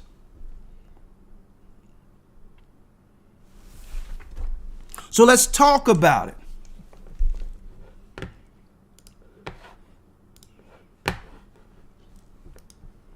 Elder Lawyer, if you will.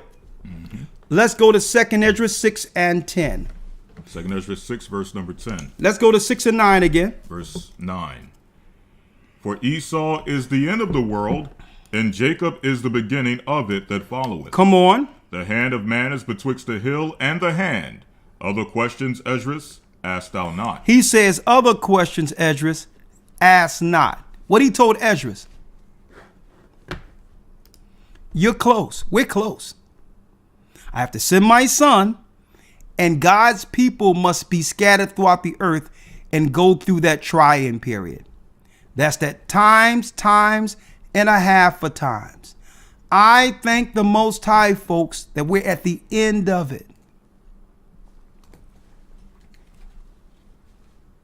We're at the end of it. You understand? We didn't have to go through the belly of ships. We're at the very end of it, at the height of technology, where if we can get through it, and be obedient at this point, then I need you to think about this, folks. Whoever can get through it on easy street right now to some degree, are we really worthy of it? We didn't even have to go through the slave ships. We can get whipped by nobody. We didn't, you know what I mean? We didn't see our families torn apart, not in the way back then. We just choose to just tear our own families apart now. But all of that was a trying period to get us to get us here at the finish line. And understand, there will be great persecutions in the earth. As we come closer, the persecutions will intensify. But understand this: Satan can only do or touch what our God allows him to touch. Adam had to yield his power over through sin. That's how Satan got in position. If we don't give Satan any power through what the Most High has given us, he's powerless. Why do you think they'll incentivize the poor people in our neighborhoods to promote sin and wickedness? They'll create somebody who's poor and say, okay, you be my P. Diddy. Okay, you be my Sexy Red. You be my Cardi B. We'll pay you to promote shooting up and killing people. Why do you think they incentivize that? You got to think about that, folks. They incentivize sin because they know that's us yielding up power. If we sin against God, then what? We yield power to the devil and our hedge disappears. And now Satan has access to destroy. That's how it works. There's an agreement. Satan and his angels, how powerful they are, they cannot touch any of us without permission. Not one of us. So he must do certain things. I'm going to show you. He must cause us. Here's one thing I'm going to highlight, and I'm going to talk about this in the lesson today. He must cause us to become angry. Satan. He must cause us to become angry like he is. Mm-hmm. He must cause us to get outside of our nature, the logical nature and purpose that God that the Most High made for us, and have us live through regret and anger. Folks, that's him. If he can get us there to live outside of that divine order, male, female, God at the top, man, woman, children, if he can get us to live outside that nature, then we're walking the earth with regret and angry like him.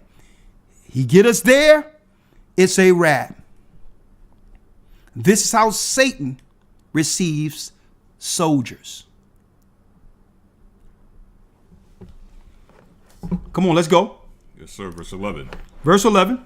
I answered then and said, O Lord that bearest rule, if I have found favor in thy sight, I beseech thee, show thy servant the end of thy tokens. Show thy servants the end of thy tokens. Read. Whereof thou showedest me part the last night. So he answered and said unto me, Stand up upon thy feet, and hear the mighty sounding voice. And it shall be as it were a great motion, but the place where thou standest shall not be moved. And therefore when it speaketh, be not afraid, for the word is of the end, and the foundation of the earth is understood. And why? Because the speech of these things trembleth and is moved. For it knoweth that the end of these things must be changed.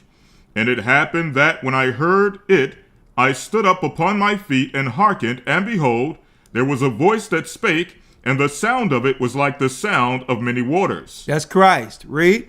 And it said, Behold, the days come that I will begin to draw nigh, and to visit them that dwell upon the earth. And it says, behold, the day come that I will begin to draw nigh to these people. It doesn't matter where they are. I'm going to let them know it's time to come back. That I'm going to draw nigh and to visit them that dwell upon the earth. I'm going to let the children of Israel know, even in darkness, that they must prepare to come home. Doesn't matter what they've experienced. There's no sin Christ can't cover. There's no wound he can't heal. See? So he says, I don't care whatever they're dealing with, I will intervene and bring them back. Read. 19. And will begin to make inquisition of them, what they be that have hurt unjustly with their unrighteousness, and when the affliction of Zion shall be fulfilled. And when the affliction of Zion shall be fulfilled. That means when we have gone through all the affliction that was foretold. The Most High is going to say, you know what? Enough is enough. Get your hands off of my people. Get your grubby little hands. I've allowed you to, but you've gone too far. Read. 20. And when the world that should begin to vanish away shall be finished, then will I show these tokens. The book shall be opened before the firmament, and they shall see altogether. And they shall see altogether. We'll all know the full plan, the purpose of why we went through certain things we never understood. Why did God allow this? Why did God allow that? It all makes sense.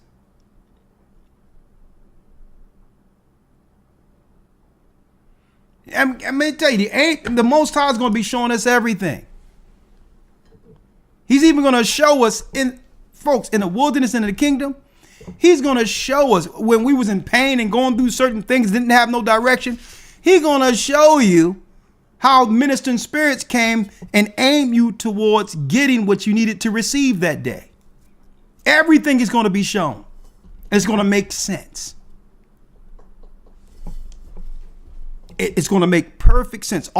Folks, the Most High, let me tell you, folks, when it says the books are open and our names are in the book of life, folks, there's a book on all of us. There's a book.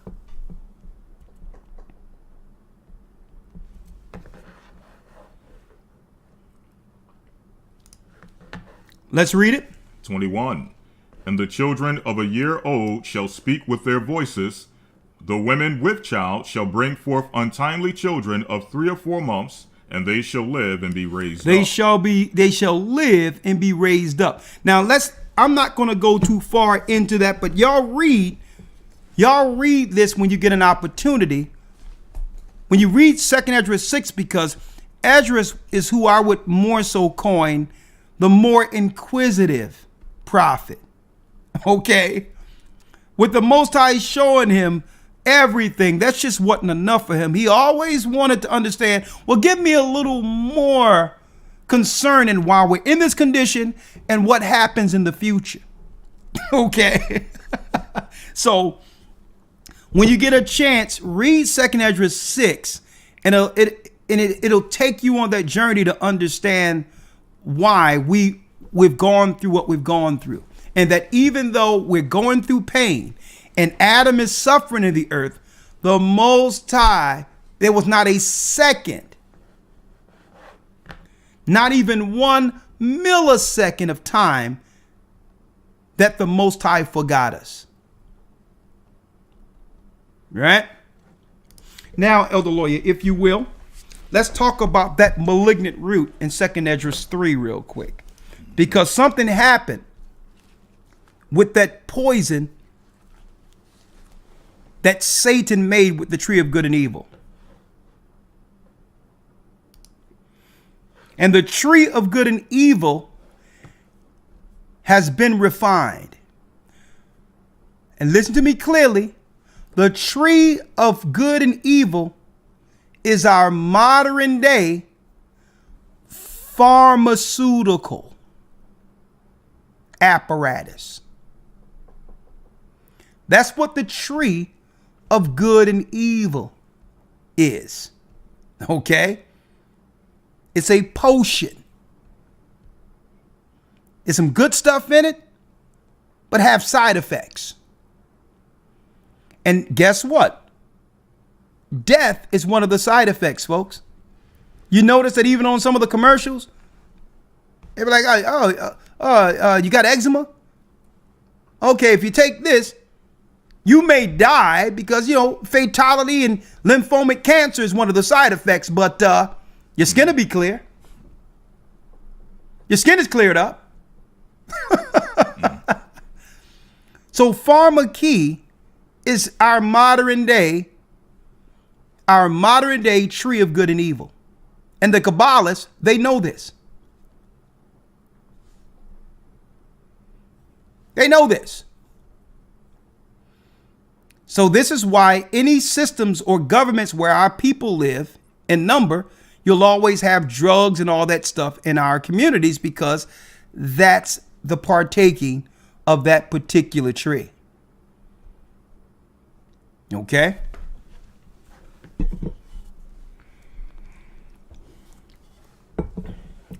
Let's go to the malignant root real quick, Elder Lawyer, if you will. Yes, sir. 2 Ezra 3:18. And thank you, brothers and sisters. I have a few announcements but I got a lot I have to cover right now, so stick with us. We're almost at 3,000. I want to get this over 3,000 a day, so do me a favor and hit the like button. Let's read this. 2 Ezra 3:18. 3:18, read it. And bowing the heavens, thou didst set fast the earth, movest the whole world, and madest the depths to tremble. And madest the depths to tremble. And troublest the men of that age. And troublest the men of that age, read. And thy glory went through 4 gates of fire, and of earthquake, and of wind, and of cold, that thou mightest give the law unto the seed of Jacob, and diligence unto the generation of Israel. And it says right here, and the glory went through 4 gates, fire, earthquake, wind, and cold. All of those elements were there together while the Most High was giving Moses the law on Mount Sinai. This is what he was experiencing up there. And diligence unto the generation of Israel. Look what the Most High did to deliver the law to his people. The law separates us from everyone else, the law of God. Only for Christians to come up and pop up and claim the law is done away with. So the Most High sent the law through 4 gates from heaven, through earthquake, thunder, rain, all of that. Moses is sitting there like this, receiving this law through all of these elements while the Most High is bringing it, only for some new jacks to come on the scene and claim, you don't got to do that.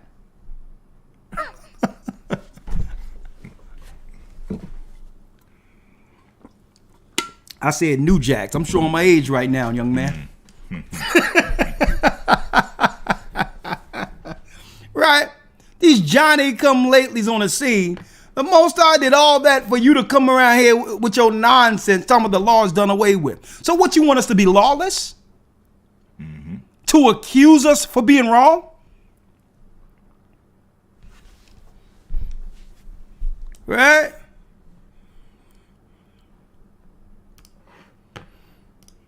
And diligence unto the generation of Israel. Come on. 20. And yet thou tookest not away from them a wicked heart. So Esdras says, you did all this to give us the law, but why, God, why didn't you take away the sin that came with Adam? The disobedience that came through that poisonous tree. You give us all of this law, and now there's something in us that have us war against the law you gave us. We got a mind to know what's right, but then we see the law, but something in our heart tells us to disobey. That was the poison, folks. That was the actual poison. Because there's many variations of what's in this tree. Right? Make you wise, help keep you up if you need to keep up, can give you insight when the Satanists talking about open up their chakra. But there's something else in the tree,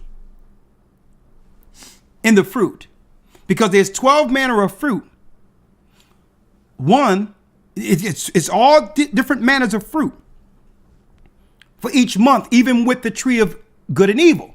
So it's a lot of mixtures of different pharmakeys or pharmaceuticals. And one of the components is you'll know what's right, but something will be in your heart to disobey it. To disobey what you know is right. And this is what Ezra is asking here. You went through all that, God, to give us the law. Earthquakes, storms, and all these others. But you didn't take away the sin that would have us disagree with that law. And the Most High says, no, I'm not going to take that away because I want that in you. Why? Because I know when you do good, you chose me. The Most High have enough power to make everybody out here do what's right by force. But then how do you know they truly love God? It's no, I knew what I was doing and putting that in you. Because the people that choose me, even though that's in them, I know these are my jewels who are worthy of a kingdom I'm preparing for them. They're the worthy ones. That's why I didn't take it away. Because you're going to have a desire to go against the law. And if you love me, you're going to still choose me. Check that out. So every time we choose right, even the thought that's in us to do wrong, the Most High, he marked that up. The angels marked that up. See? Now, but let's check out that malignant root, the poison Satan have placed in us. And folks, there's nothing we can do about it. It's in all the children of Adam and Eve. And it's only through Christ can we overcome this sickness. Let's read it. And yet thou tookest not away from them a wicked heart, that thy law might bring forth fruit in them. Read. For the first Adam bearing a wicked heart transgressed, and was overcome, and so be all they that are born of him. And so be all they that are born of Adam. All people come from Adam and Eve, brothers and sisters. All people. All right. There's no such thing as Adamites and other people. And when they claim that, Cain went to get a wife in the land of Nod, we all know that that Adam and Eve had sons and daughters besides Cain and Abel. And there was no law of incest yet because why? The earth wasn't divided as of yet. Nations weren't in the earth. So there was no sin of incest in the beginning. And was overcome, so be all they that are born of him. Read. 22. Thus infirmity was made permanent, and the laws also in the heart of the people, with the malignity of the root, so that the good departed away. The good departs away. And the evil abode still. And the evil abode still. See? So there's something in us that even when we do good, that thought to do the opposite was there. And it's going to always be there until the change. Until the change. Now, Elder Lawyer, if you will, let's now go to, so how do we get in order and overcome the malignant root? It first starts with the order.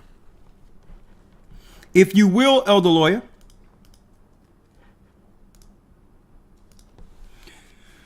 Let's now get 1 Corinthians 11 and 3.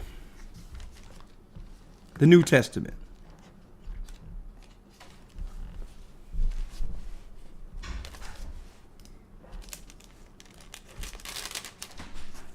First Corinthians 11, verse number 3. I mean, no, 2 Corinthians, I think. Hold on, let me see. Make sure. Huh? Yeah, but I think I want something else. You want, like the serpent beguiled Eve? Yes. Oh, yeah, that's second. It's 2 Corinthians.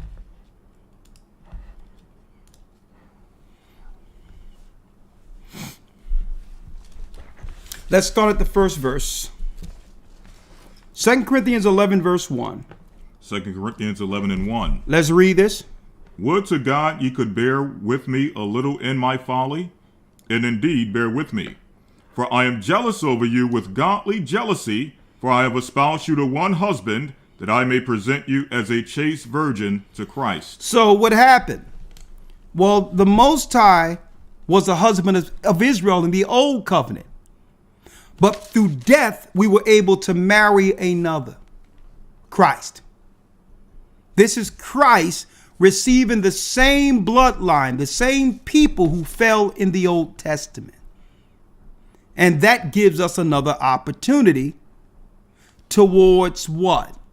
Becoming what the Most High intended in the first Adam. Now we can strive to do what? Overcome the sin that came with the mistakes of our father and mother and become greater than them.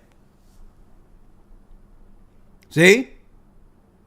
To become greater than Adam and Eve. Instead of falling under what?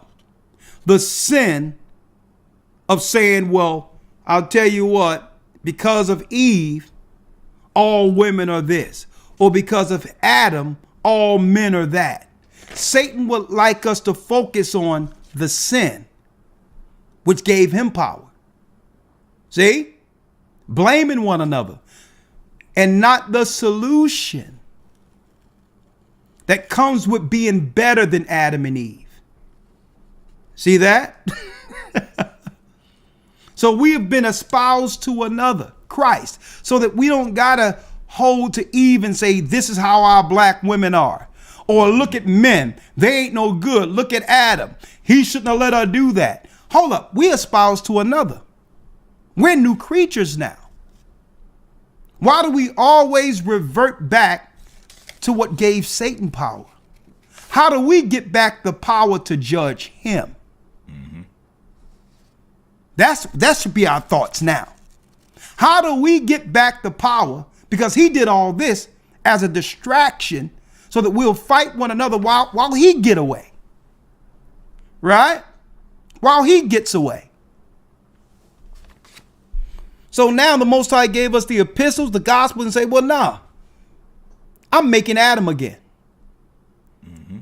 And you're going to be espoused through my son, and I'm going to receive you like you never fell as a people. Like your foreparents never, like your foreparents never fell in the old covenant. Mm-hmm. Read. 3. But I fear lest by any means, as the serpent beguiled Eve. The serpent beguiled Eve. Through his subtlety. Through what? Through his subtlety. Through his subtlety. See? Through his trickery. See? She was tricked. And we look at Eve and be like, oh, it's all Eve's fault. And no one agrees with what she did. But we tend to downplay this guy, the serpent, mm-hmm. and how he used subtlety, knowing that the woman is the weaker vessel. That's a worm. Read. But I fear lest by any means, as the serpent beguiled Eve through his subtlety, so your mind should be corrupted from the simplicity that is in Christ. It says so that our mind should be, so that we can't be corrupted from the simplicity that is in Christ. It's simple. Adam. It's simple. I'm going to put you back on track through my son. And it's going to be simple to how you will obtain the power again. And the Most High sent Christ to go through all the hard work. Christ went through all the hard work. He was beat. He was smitten for us. He was in the earth for 3 days, judging the wicked and releasing the souls that would be with him and come back with him in judgment. He did all the hard stuff. And now the Most High is saying, well, listen, I'm not going to ask you all to go through that. He did it for you. Adam, are you ready to be made over again? Okay. Are you ready? Because it's like this. And it comes down to this. If you were made in the image of God and receive power and understanding through that connection from on high, the last thing you're going to have to worry about is what a woman is doing.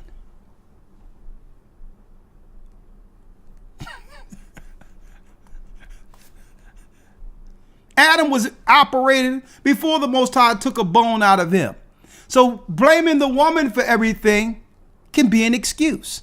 And that's why the Most High judged Adam and says, through the sweat of your brow, you're going to work. He was pointing at her. She was pointing at him.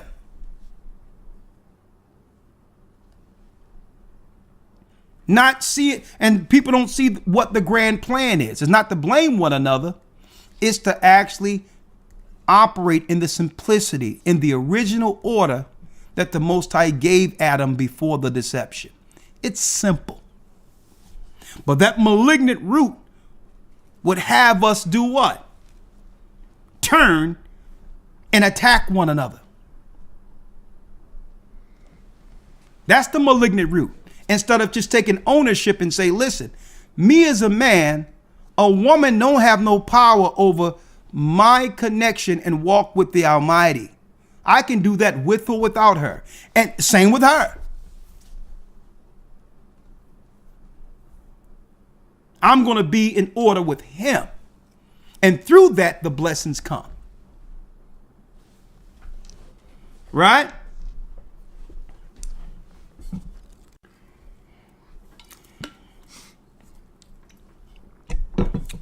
Elder Lawyer, if you will, let's get St. John 6 and 38.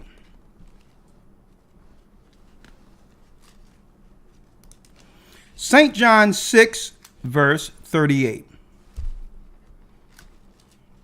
St. John 6 and 38. Let's read it. For I came down from heaven not to do mine own will. Read that again. For I came down from heaven not to do mine own will, but the will of him that sent me. But the will of him that sent me.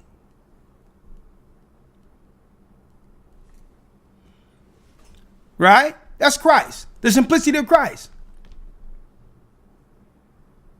You know, they accuse him of hanging out with publicans and sinners and all that. They try to make a negative, put some negative aspersions on Christ. But no one can claim that Christ every day, while he was on earth, no one can claim he wasn't doing what he was placed here to finish. Every man with the understanding of the Almighty have that same power. Have that same power to, regardless of anything, are you doing the will of the God who placed you on earth to finish this work at the very end? That's what Christ did. That's putting man back in order, right? Being as what? His son was. Dedicated to the cause. The kingdom. Now listen to this. I went back to Satan would like everybody to see everyone fighting and going against one another, right? Let's go into the origin of that real quick. Let's go way back before the flood. Elder Lawyer, if you will, open up your book of Enoch real quick. Open up your book of Enoch. I need you to get the 15th chapter and also get the 69th chapter. Yes, sir. Because what did Satan do? Matter of fact, before you get that, let's get 1 Corinthians 14 and 33.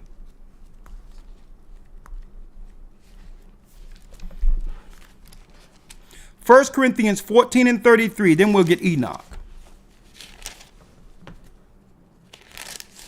Yes, sir. 1 Corinthians 14 and 33. Write these down, brothers and sisters. 1 Corinthians 14, verse 33. Read that. For God is not the author of confusion. For God is not the author of confusion. So if he's not the author of confusion, who is? Satan. What does Babylon mean? The Tower of Babel. Confusion. Order out of chaos. If I can confuse the people, I can trick them into, Satan could, building for his kingdom against the God who made us. If I can confuse them. So when you hear about LGBTQ, man want to become a woman, woman want to become a man, women being incentivized to go against man, is to cause confusion.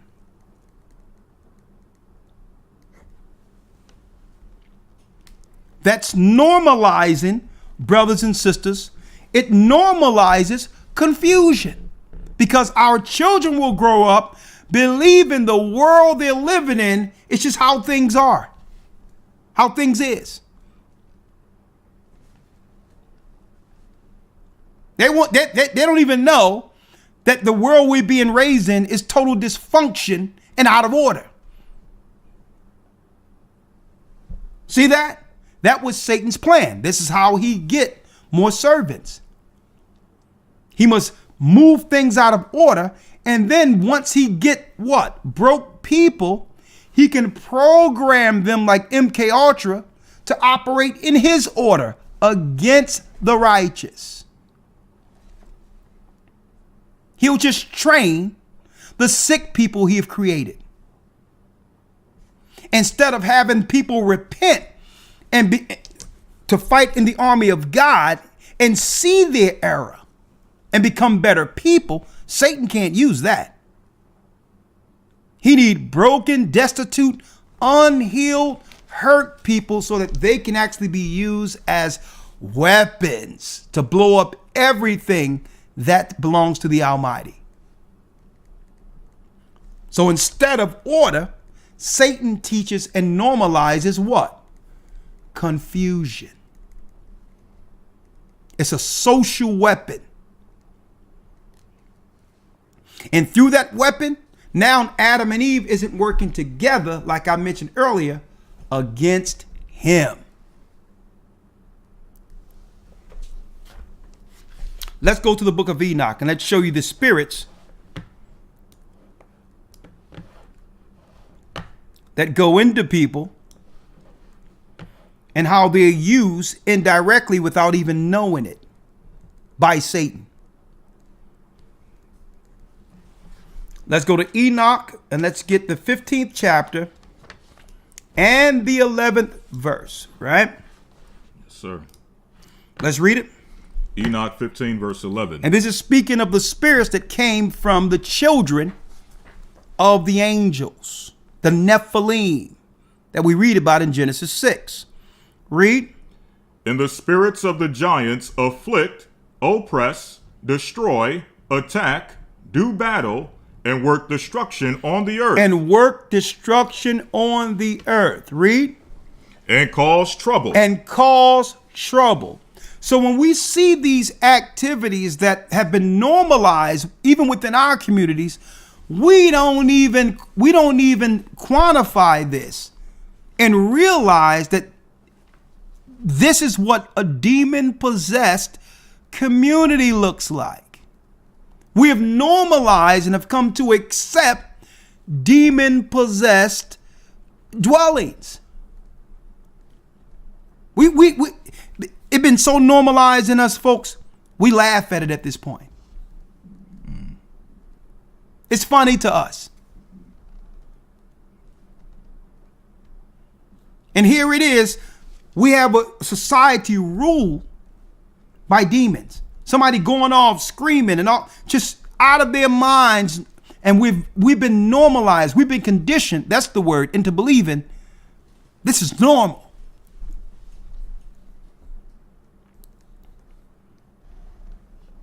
Right? And it says what? Let's go back.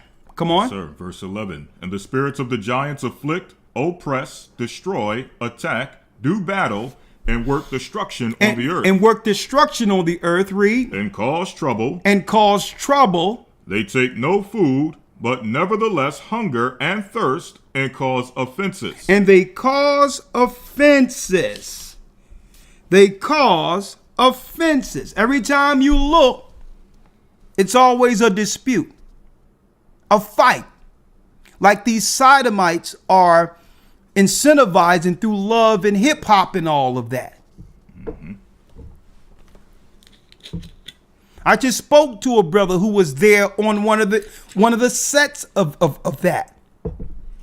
And it was sodomites on the outside telling a girl something, getting her upset, and said, listen, go inside where the cameras are. Go inside where the people are and discuss it in there.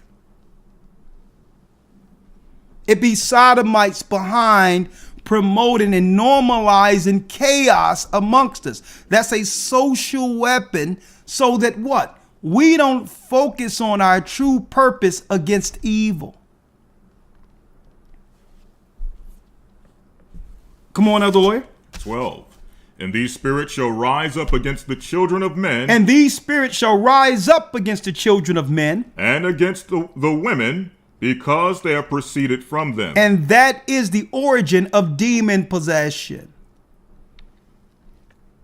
Witches and warlocks control the spirits in our communities.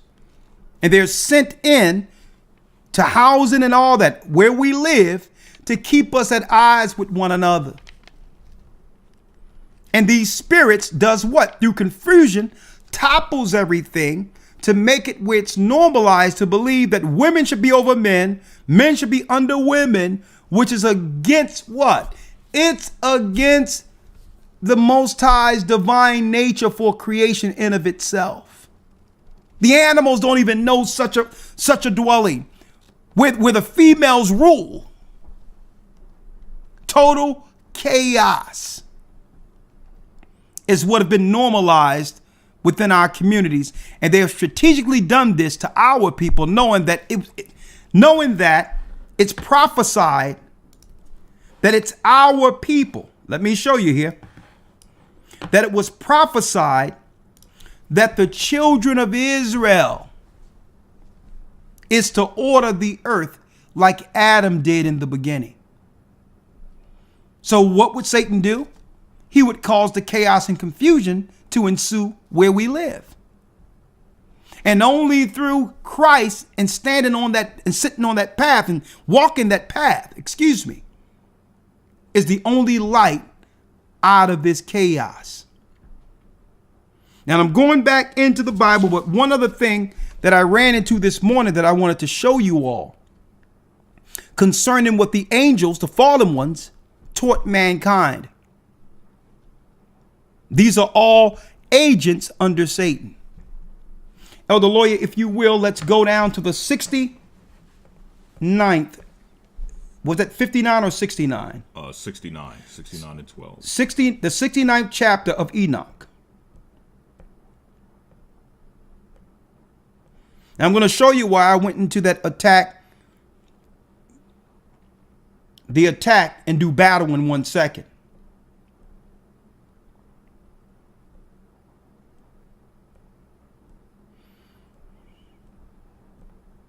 One second. Yes. 69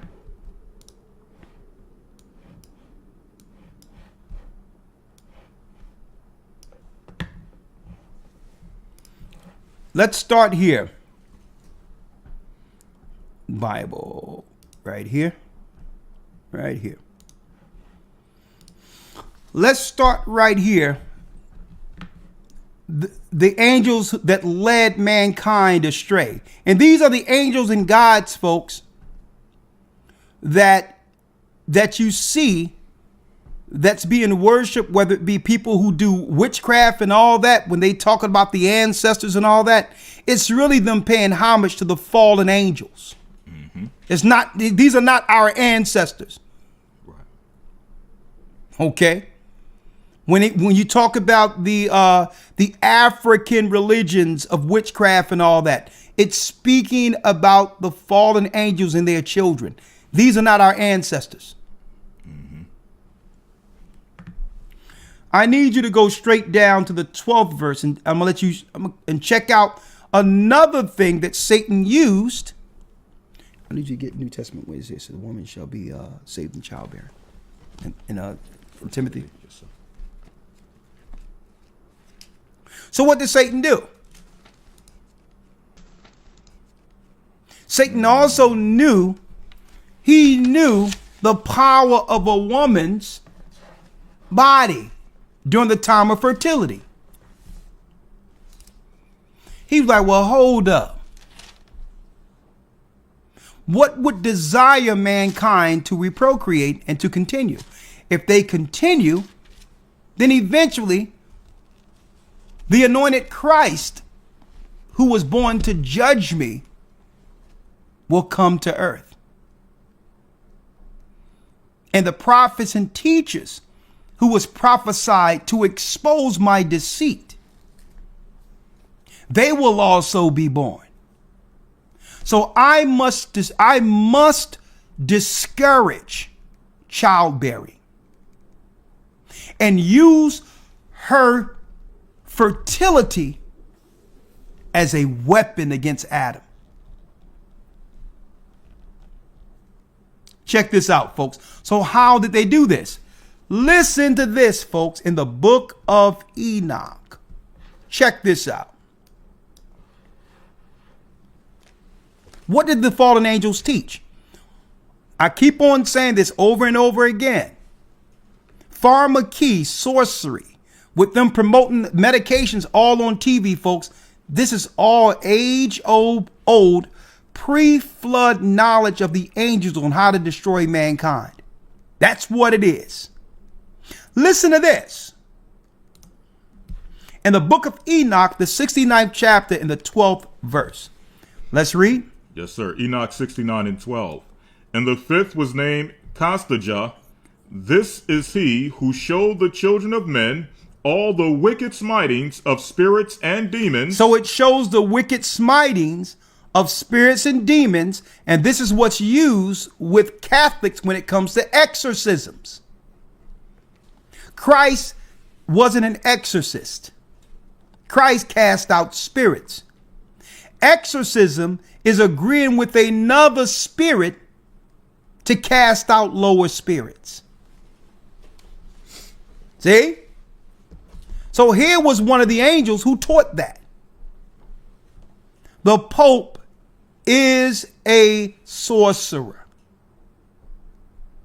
Okay? He's a sorcerer. To cast out spirits and demons, read.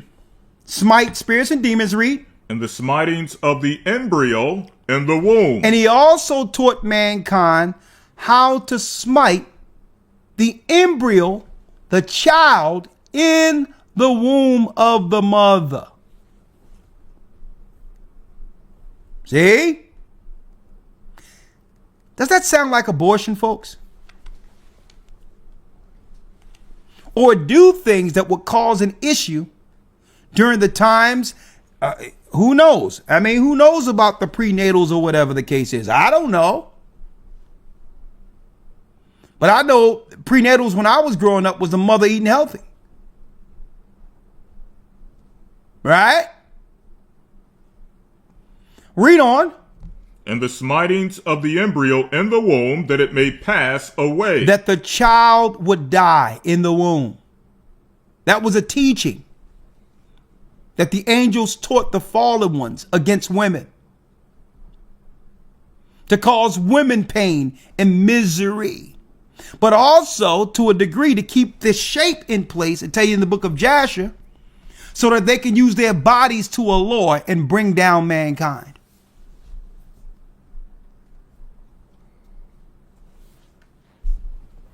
Read. And the smitings of the soul, and the bites of the serpent. The bites of the serpent, like what just happened not too long ago with the mandated stings. Look up Lucifer race, if you will. The mandated stings that they put out there. Read.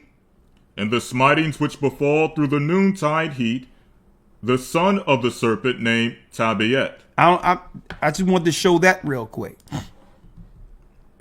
So in the book of Enoch, as well as in the book of Jasher, it says, and the angels taught women a potion that would actually stop them from having children. And then there's another thing where it shows you that there's things given that will destroy the child before it's born in the woman's womb. Man, this stuff guess what? Hey, what they call the child doctors again? Man, what they call them? Man, it's at the tip of my tongue. Pediatricians or something? Pediatricians, yes. This will have me examine the pediatricians on a whole nother level at this point. Because they all come off, if they trusting and all that, not to say all of them are that way, but I try to look into the most natural people when it comes to that, bringing forth children. That's all I got to say. That's all I can say on this particular platform, right? So they did all these things aimed towards hurting women, concentrating on their womb, having doctor nurse privilege so that when they come to the doctor, they're probably doing all this stuff to women we don't even know. Oh yeah, I just need to just take a sample of something and doing all this stuff to our women. Why? Because they were able to separate the man and woman and there's no protection. And now Satan and his government has that attachment to our other half, intentionally to destroy the image of God so we're not working together. When what makes women truly happy, right? And I'm speaking of the image of God, male and female, from the man to the woman, right? Because it's two together. That's what man is. Man, and the woman means from man, right? So what truly makes a woman happy? When she's operating in the nature she was made.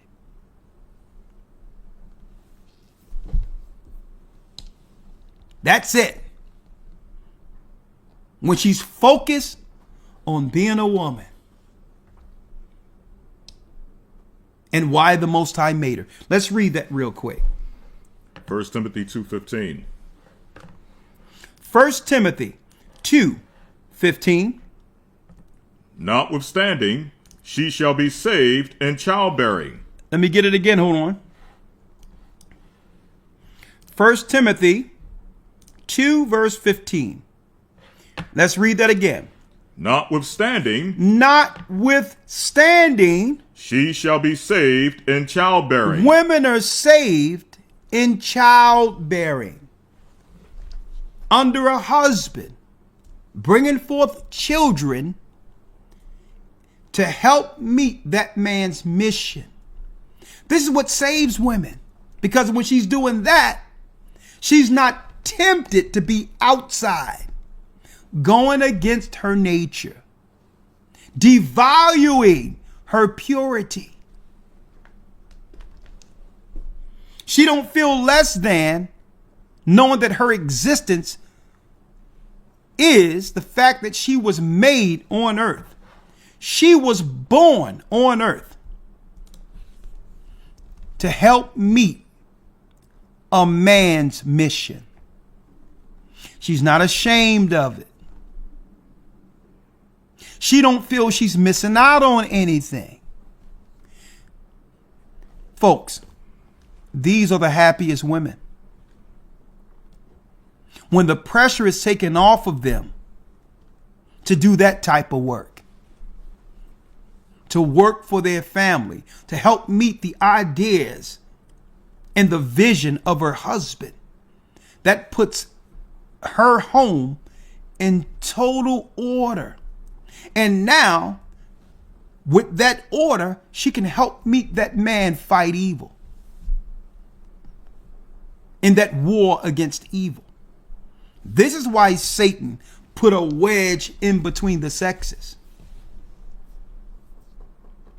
Because when we are in order, we're going to take that same mindset that it takes to make a successful home and use that to build a spiritual construct against Satan's plans, against his plans that he have against us.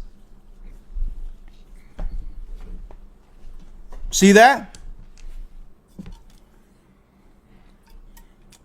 Now, I said earlier that one of Satan's greatest tools that he used to move mankind under his power is anger. Elder Lawyer, if you will, I'm almost done.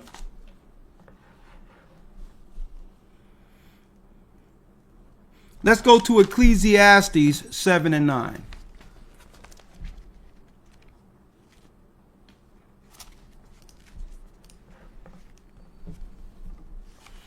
Ecclesiastes 7 verse 9. And I'm going to tell you folks, I'm seeing online and I'm starting to see this, man.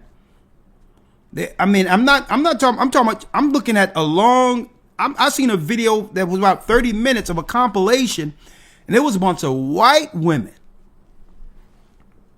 And they was like, man, if I would have known in my 20s what they were teaching me when it comes to feminism, I would have told them to shove that. White women out there saying this in their mid 50s and all that, saying, where's the men? I don't have anyone. They're the greatest user of psych meds and antidepressants right now, because they were told in their early 20s, when the world was their oyster, that it was going to be like that forever. Satan tricked them into doing what? This was his plan. Instead of the woman being a helpmeet for the man, she'll be without the man and work out her old years until she die by herself. That was Satan's plan for woman. Not to grow in an age in which she would have culture, to lay down a tradition for the younger women in the latter parts of her widowed, or I would say her aged years, her elder years, where she can bestow the wisdom on the legacy that came through her in childbearing. She'll be busy working. Satan made a world where he would put everyone in servitude.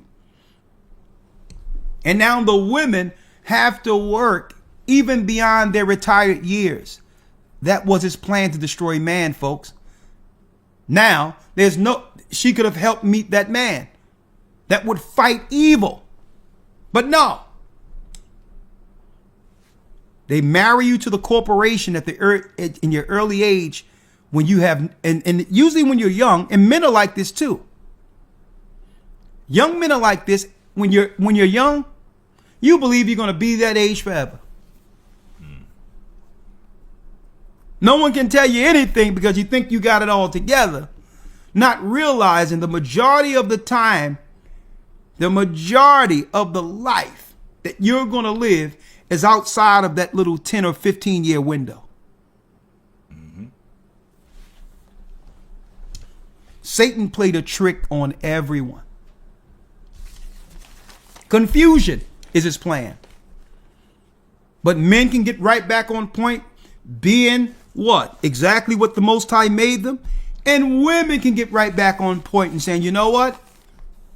I'm going to be who the Most High made me. And you can begin that with or without a woman, with or without a man, because Adam was alone.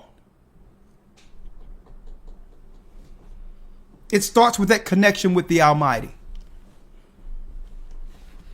And everyone, every individual, man or woman, have full power. Everything I've just mentioned is in their authority to do. And through Christ, they can actually execute it with or without a person. Right? Now let's go, Elder Lawyer. Let's go to real quick. I'll be wrapping up soon and I have some announcements to make. 1 second. Hold on.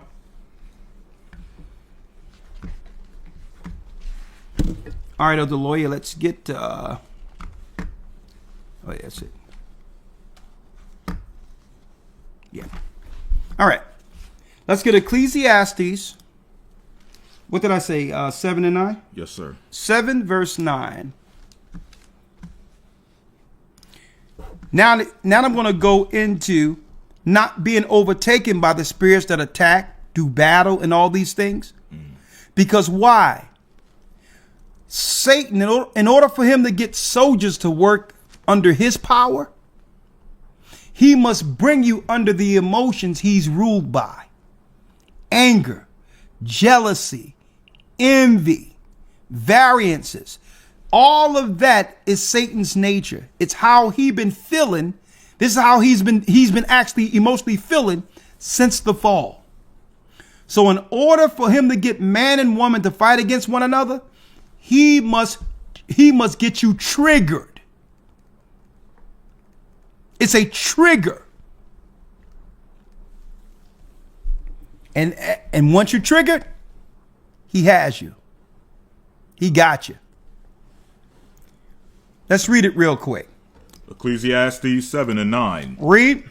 Be not hasty in thy spirit to be angry. Be not hasty in your spirit to be angry.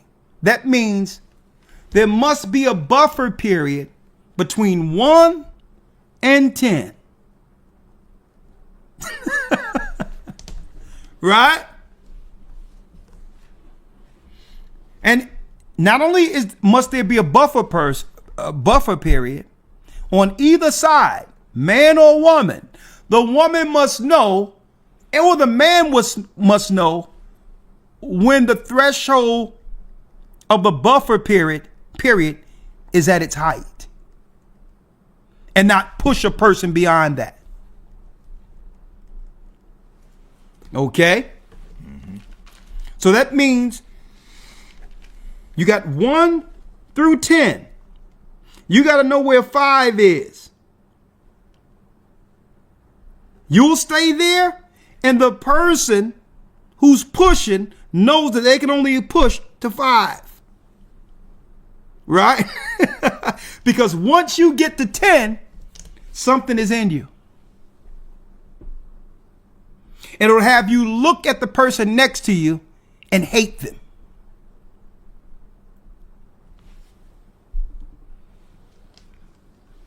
Be not hasty, that means fast, in the spirit to be angry. Don't let everything trigger you to you where you get upset with everything that's being said.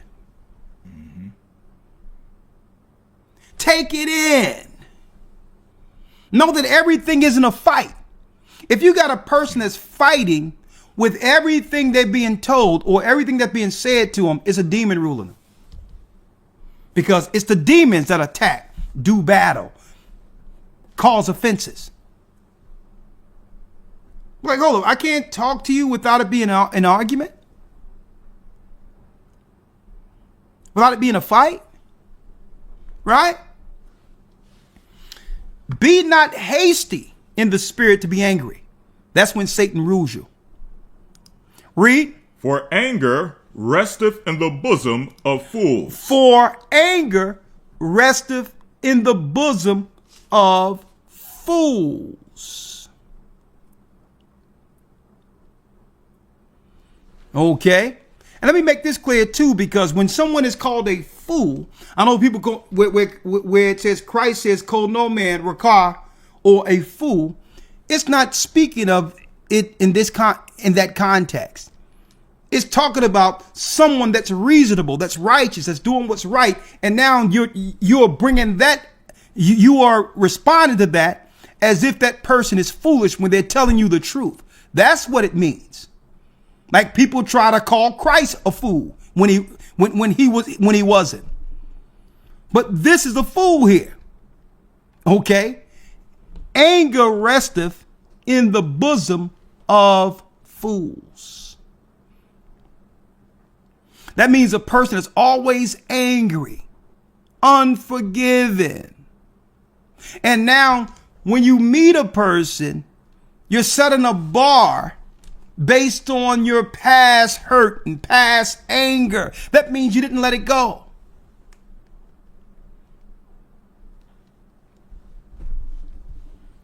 That means you didn't let it go. But when we come to Christ, we accept him to accept us, regardless of our past flaws and all of that. So again, I wanted to put that out there. Anger rests in the belly of fools. You cannot be angry. You must be forgiving. Why? Because we have all been conditioned in our minds without even knowing to see each other negatively. It's been seeded in a man's mind to look at the woman as the enemy and vice versa. And that's wrong. It's wrong. How are we going to actually achieve our greatest point of this, I would say, of this mission, or the reason we're here? How are we ever going to overcome that or get there if we cannot reason with one another rationally in preparation for this final hour?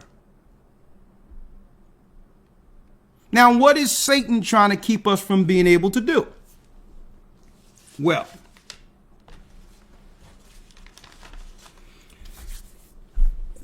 go to Ephesians 2 and 10, but I need you to go there where it says, "Don't you know that we shall judge the angels?" Mm-hmm.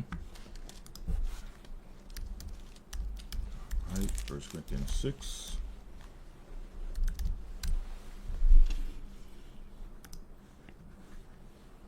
Thank you. 1 Corinthians 6 real quick. Let's read that. Yes, sir. 1 Corinthians 6 and verse number 1. Read that.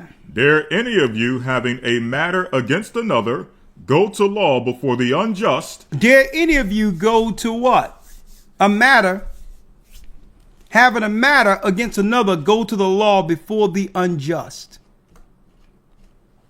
You notice out of nowhere, brothers and sisters, these courts were unheard of for years. There was no such thing as a court specifically for family matters. Family court. At the very end, they were going to have a scenario where the total separation and the destruction of man and woman, dividing them one from another, can be played out with Esau in control. And guess what? Esau don't care about either side that are coming to his court. It's about coming to the courts to get under further subjection and be accountable to the government on another level when you weren't. Servitude. That was the plan. They're not there to resolve anything. They're there to put both people under subjection.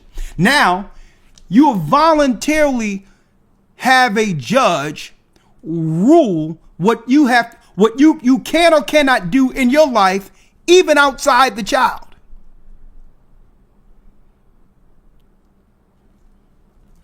So they'll take the anger they've developed in the separation between man and woman and use that anger so that the man and woman can now come to the government to sign over their own freedoms. And then the government is siphoning, taking all the money. They're taking all the money and giving a fraction to one side or the other. And now there's nothing left for the child. And they call it child support. But at the end of it, if that same money was put away by the time that child was 18, how much money would that child have?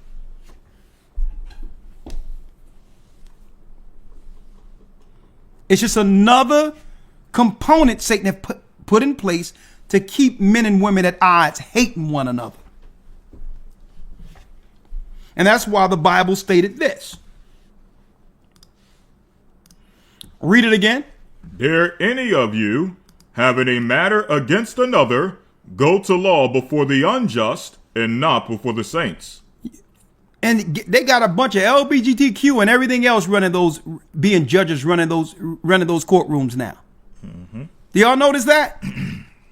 How can they be the arbiters over family court? You going to them saying your honor, and you actually putting yourself under subjection and obedience to someone that you know, according to the God you believe, is disobedient. To give you righteous judgment on your family? The world has gone insane. It seemed like they'd have made the reprobates the rational ones. And the straight people are the confused ones now.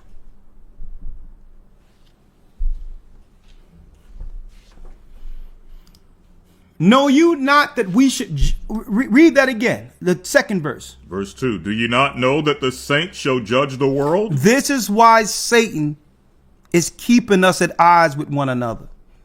Because Satan knew before he was hurled that the Most High would use a lower creation to judge them with his law. See? That Christ would set up Adam and say, you know what? This worm isn't even worthy of being judged strictly through the heavens. I'm going to use the man and the woman I've made on the earth, and through the man's power, he's going to judge that worm. Now you see why Satan keep us apart. He'll rather us work against one another than against him. Read that last piece again, Elder. Do you not know that the saints shall judge the world? Don't you know that we were born to judge the world? You think Christ is going to have all the fun by himself?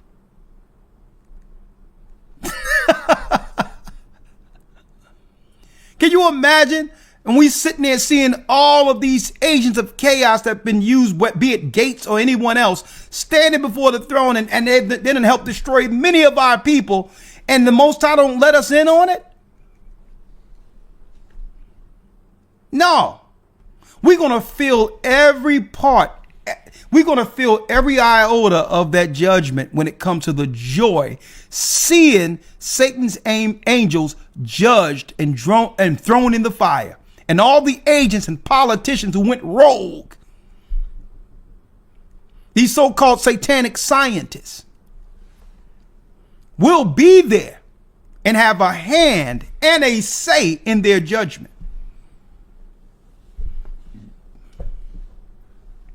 Do you not know that the saints shall judge the world? Read. And if the world shall be judged by you. And if the world is going to be judged by us, read. Are you unworthy to judge the smallest matters? And this is why the Most High gave us the law at the very end.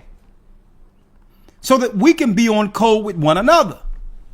Because if we can judge these matters, then that puts us in the moral position to judge the fallen angels, including Esau, who's ruling everything, at the very end of this. The third verse. Know ye not that we shall judge angels? What does it mean we shall judge angels, folks? The fallen angels that came and are ruling the world politicians right now will be judged by us. Now, do you understand why they try to keep confusion, division, and promote and will incentivize witchcraft and Satanism and harlotry in our communities?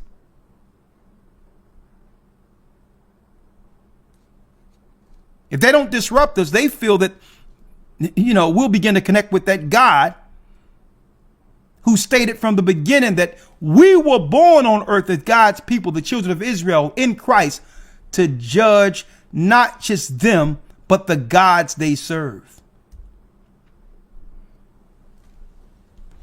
Don't you know that we're going to judge the fallen angels, folks?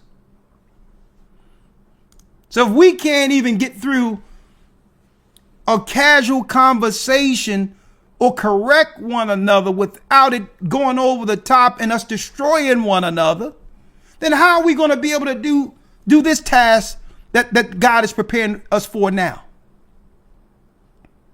To be on accord with one another, to be cordial with one another and respectful. And we've been, let me tell you, folks, I want you to read that part one more time in a second.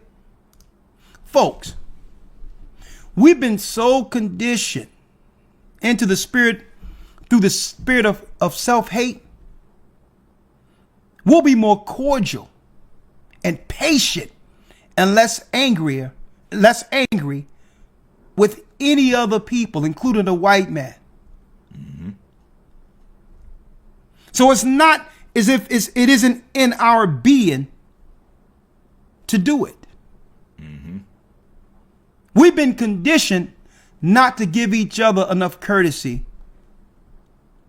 and respect one another with that same cordiality we give the other nations. And that's sad. I don't roll like that. Okay? How I treat my people and how I am with them, I'm like that with everybody.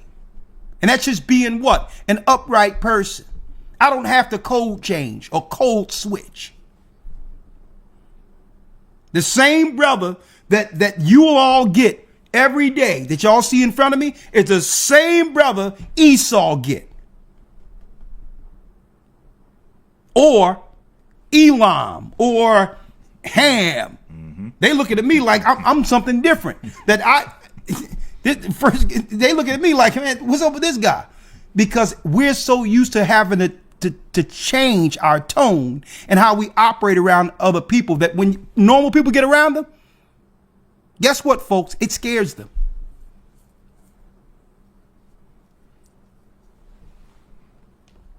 It scares them.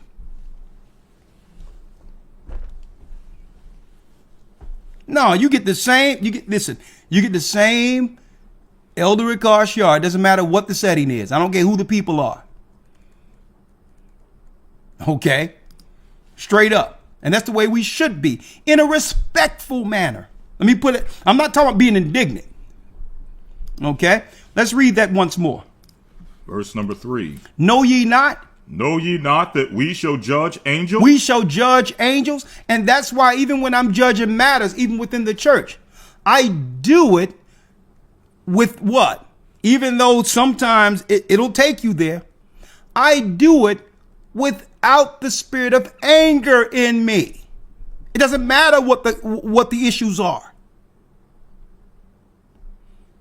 Because I have to see the judgment out long term. Past this moment that's incendiary, that's upsetting. How are we restored and put back on the path so that Christ can use us down the line past this moment? I'm not going to let this moment be the all to end all. And it doesn't matter. I'm not saying not to judge the matter. The matter can be judged, but you cannot judge a matter with anger in it. Because guess what? The judge you're making or thinking is going to be the judgment on you when you judge in anger. You think it's about another person when Satan is trying to take you out of the spirit and move you with the judgment you're thinking of doing on another person.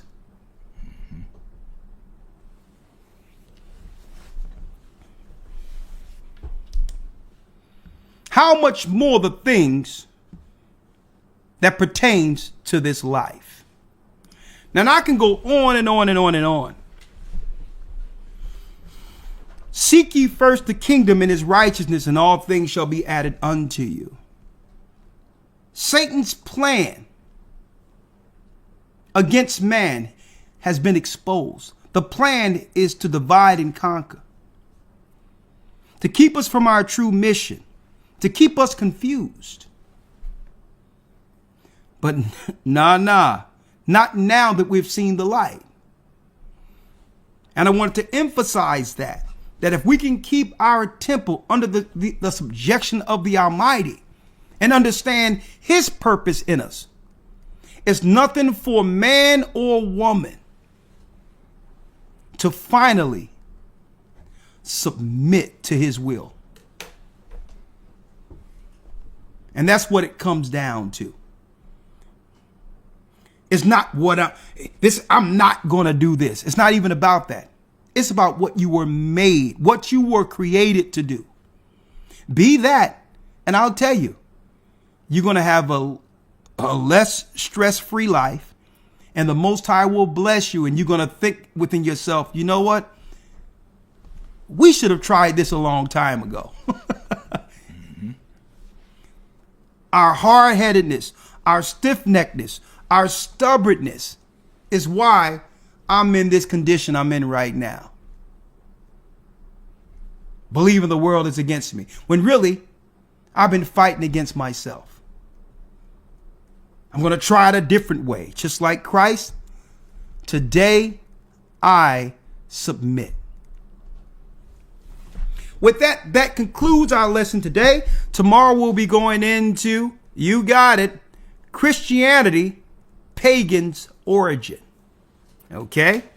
We're going to go into it. Since we're in this so-called Saturnalia time of year, going into New Year's, well, it would be amiss if I didn't show the true meaning for the season as far as the world is concerned when it comes to Christmas and or New Year's. What is it? Doesn't have anything to do with Christ and God, not our God anyway. But we're going to expose the lies of Christianity tomorrow. And the topic will be its pagan origins. You don't want to miss that. Now, and also, I have a lot of lessons that for the next academy. We're going to be working on the true understanding of the Antichrist. What the Christians teach according to Antichrist, but what to expect or see according to that particular Antichrist title. What we can actually expect when it comes to the ideology of an Antichrist. Okay? The true understanding of the Antichrist. And we're going to go into the angel's origins. We're going to just break down just the heavens from the throne, how the throne looks and all of that before earth, all the heavenly angel rankings. And we're also going to go into Enoch, Elijah being translated, how the angels will move us through portals and when it all goes down. And we're going to discuss and try to go into and add to that the true understanding of the 24 elders. So because the 24 elders by itself isn't a long lesson. That's 15, 20 minutes. So what we're going to do is everything that's being shown in the heavens, we're going to bring to light according to the scriptures. So we'll understand what's out there. It's not extraterrestrial at all. It's celestial. It's called the throne of God and its heavenly hosts. Second week in the academy, we're going to be dropping that.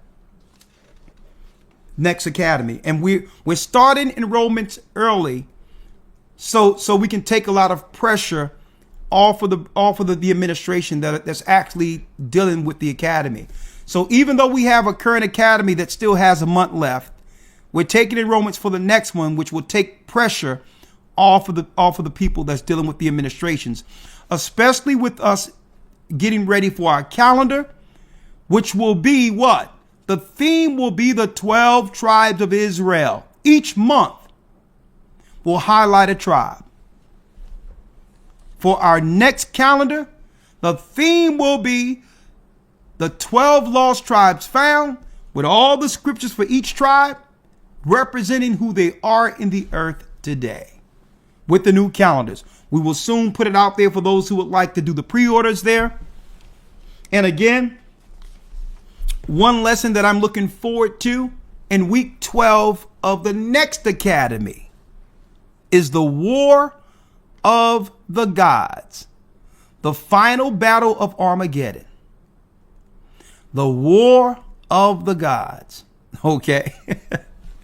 Like I said, a lot of these lessons can be books within themselves, but I feel better about being able to be before the brothers and sisters and have it become a living book. You're being taught what the Most High have inspired us to bring forth in lessons, and the academy has become our school. Right? So if this interests you, go to historytimes.org. Okay? Go to historytimes.org to enroll. Okay? historytimes.org. All right? Hold on.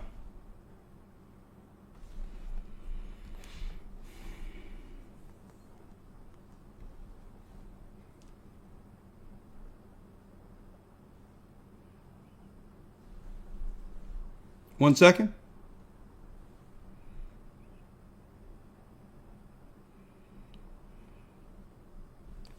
Also want to say, I would like to put out our condolences, and also for the brothers and sisters to make sure that you put out a prayer for our brothers, especially our brother Gocc in Puerto Rico. Unfortunately, he lost his mother, and we're sending a package there and for the family and all of that. And it's a sad time, and I wanted to let him know. I know he's probably listening to this.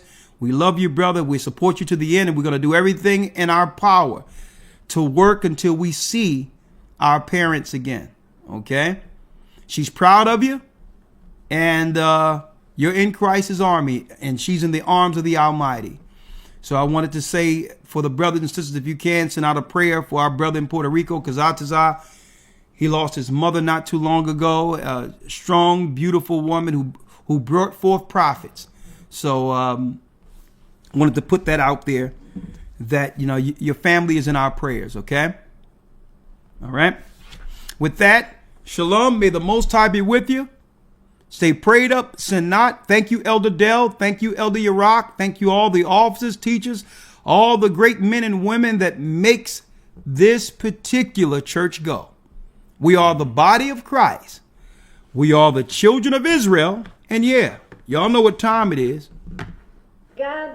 We're back. Have a pleasant, a blessed Sabbath. Shalom.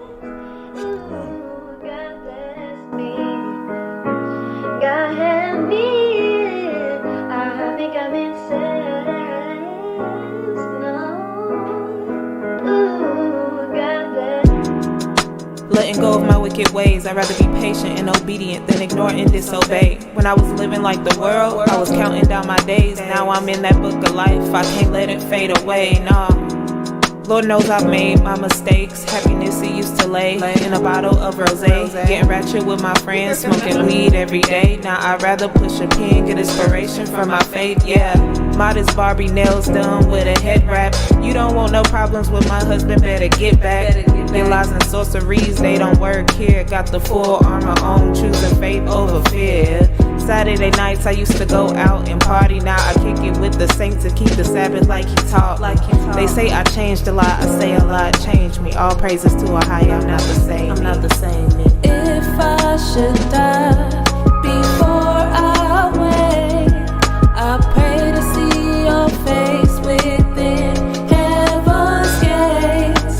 Thy kingdom come, your will be done on earth as it is in heaven.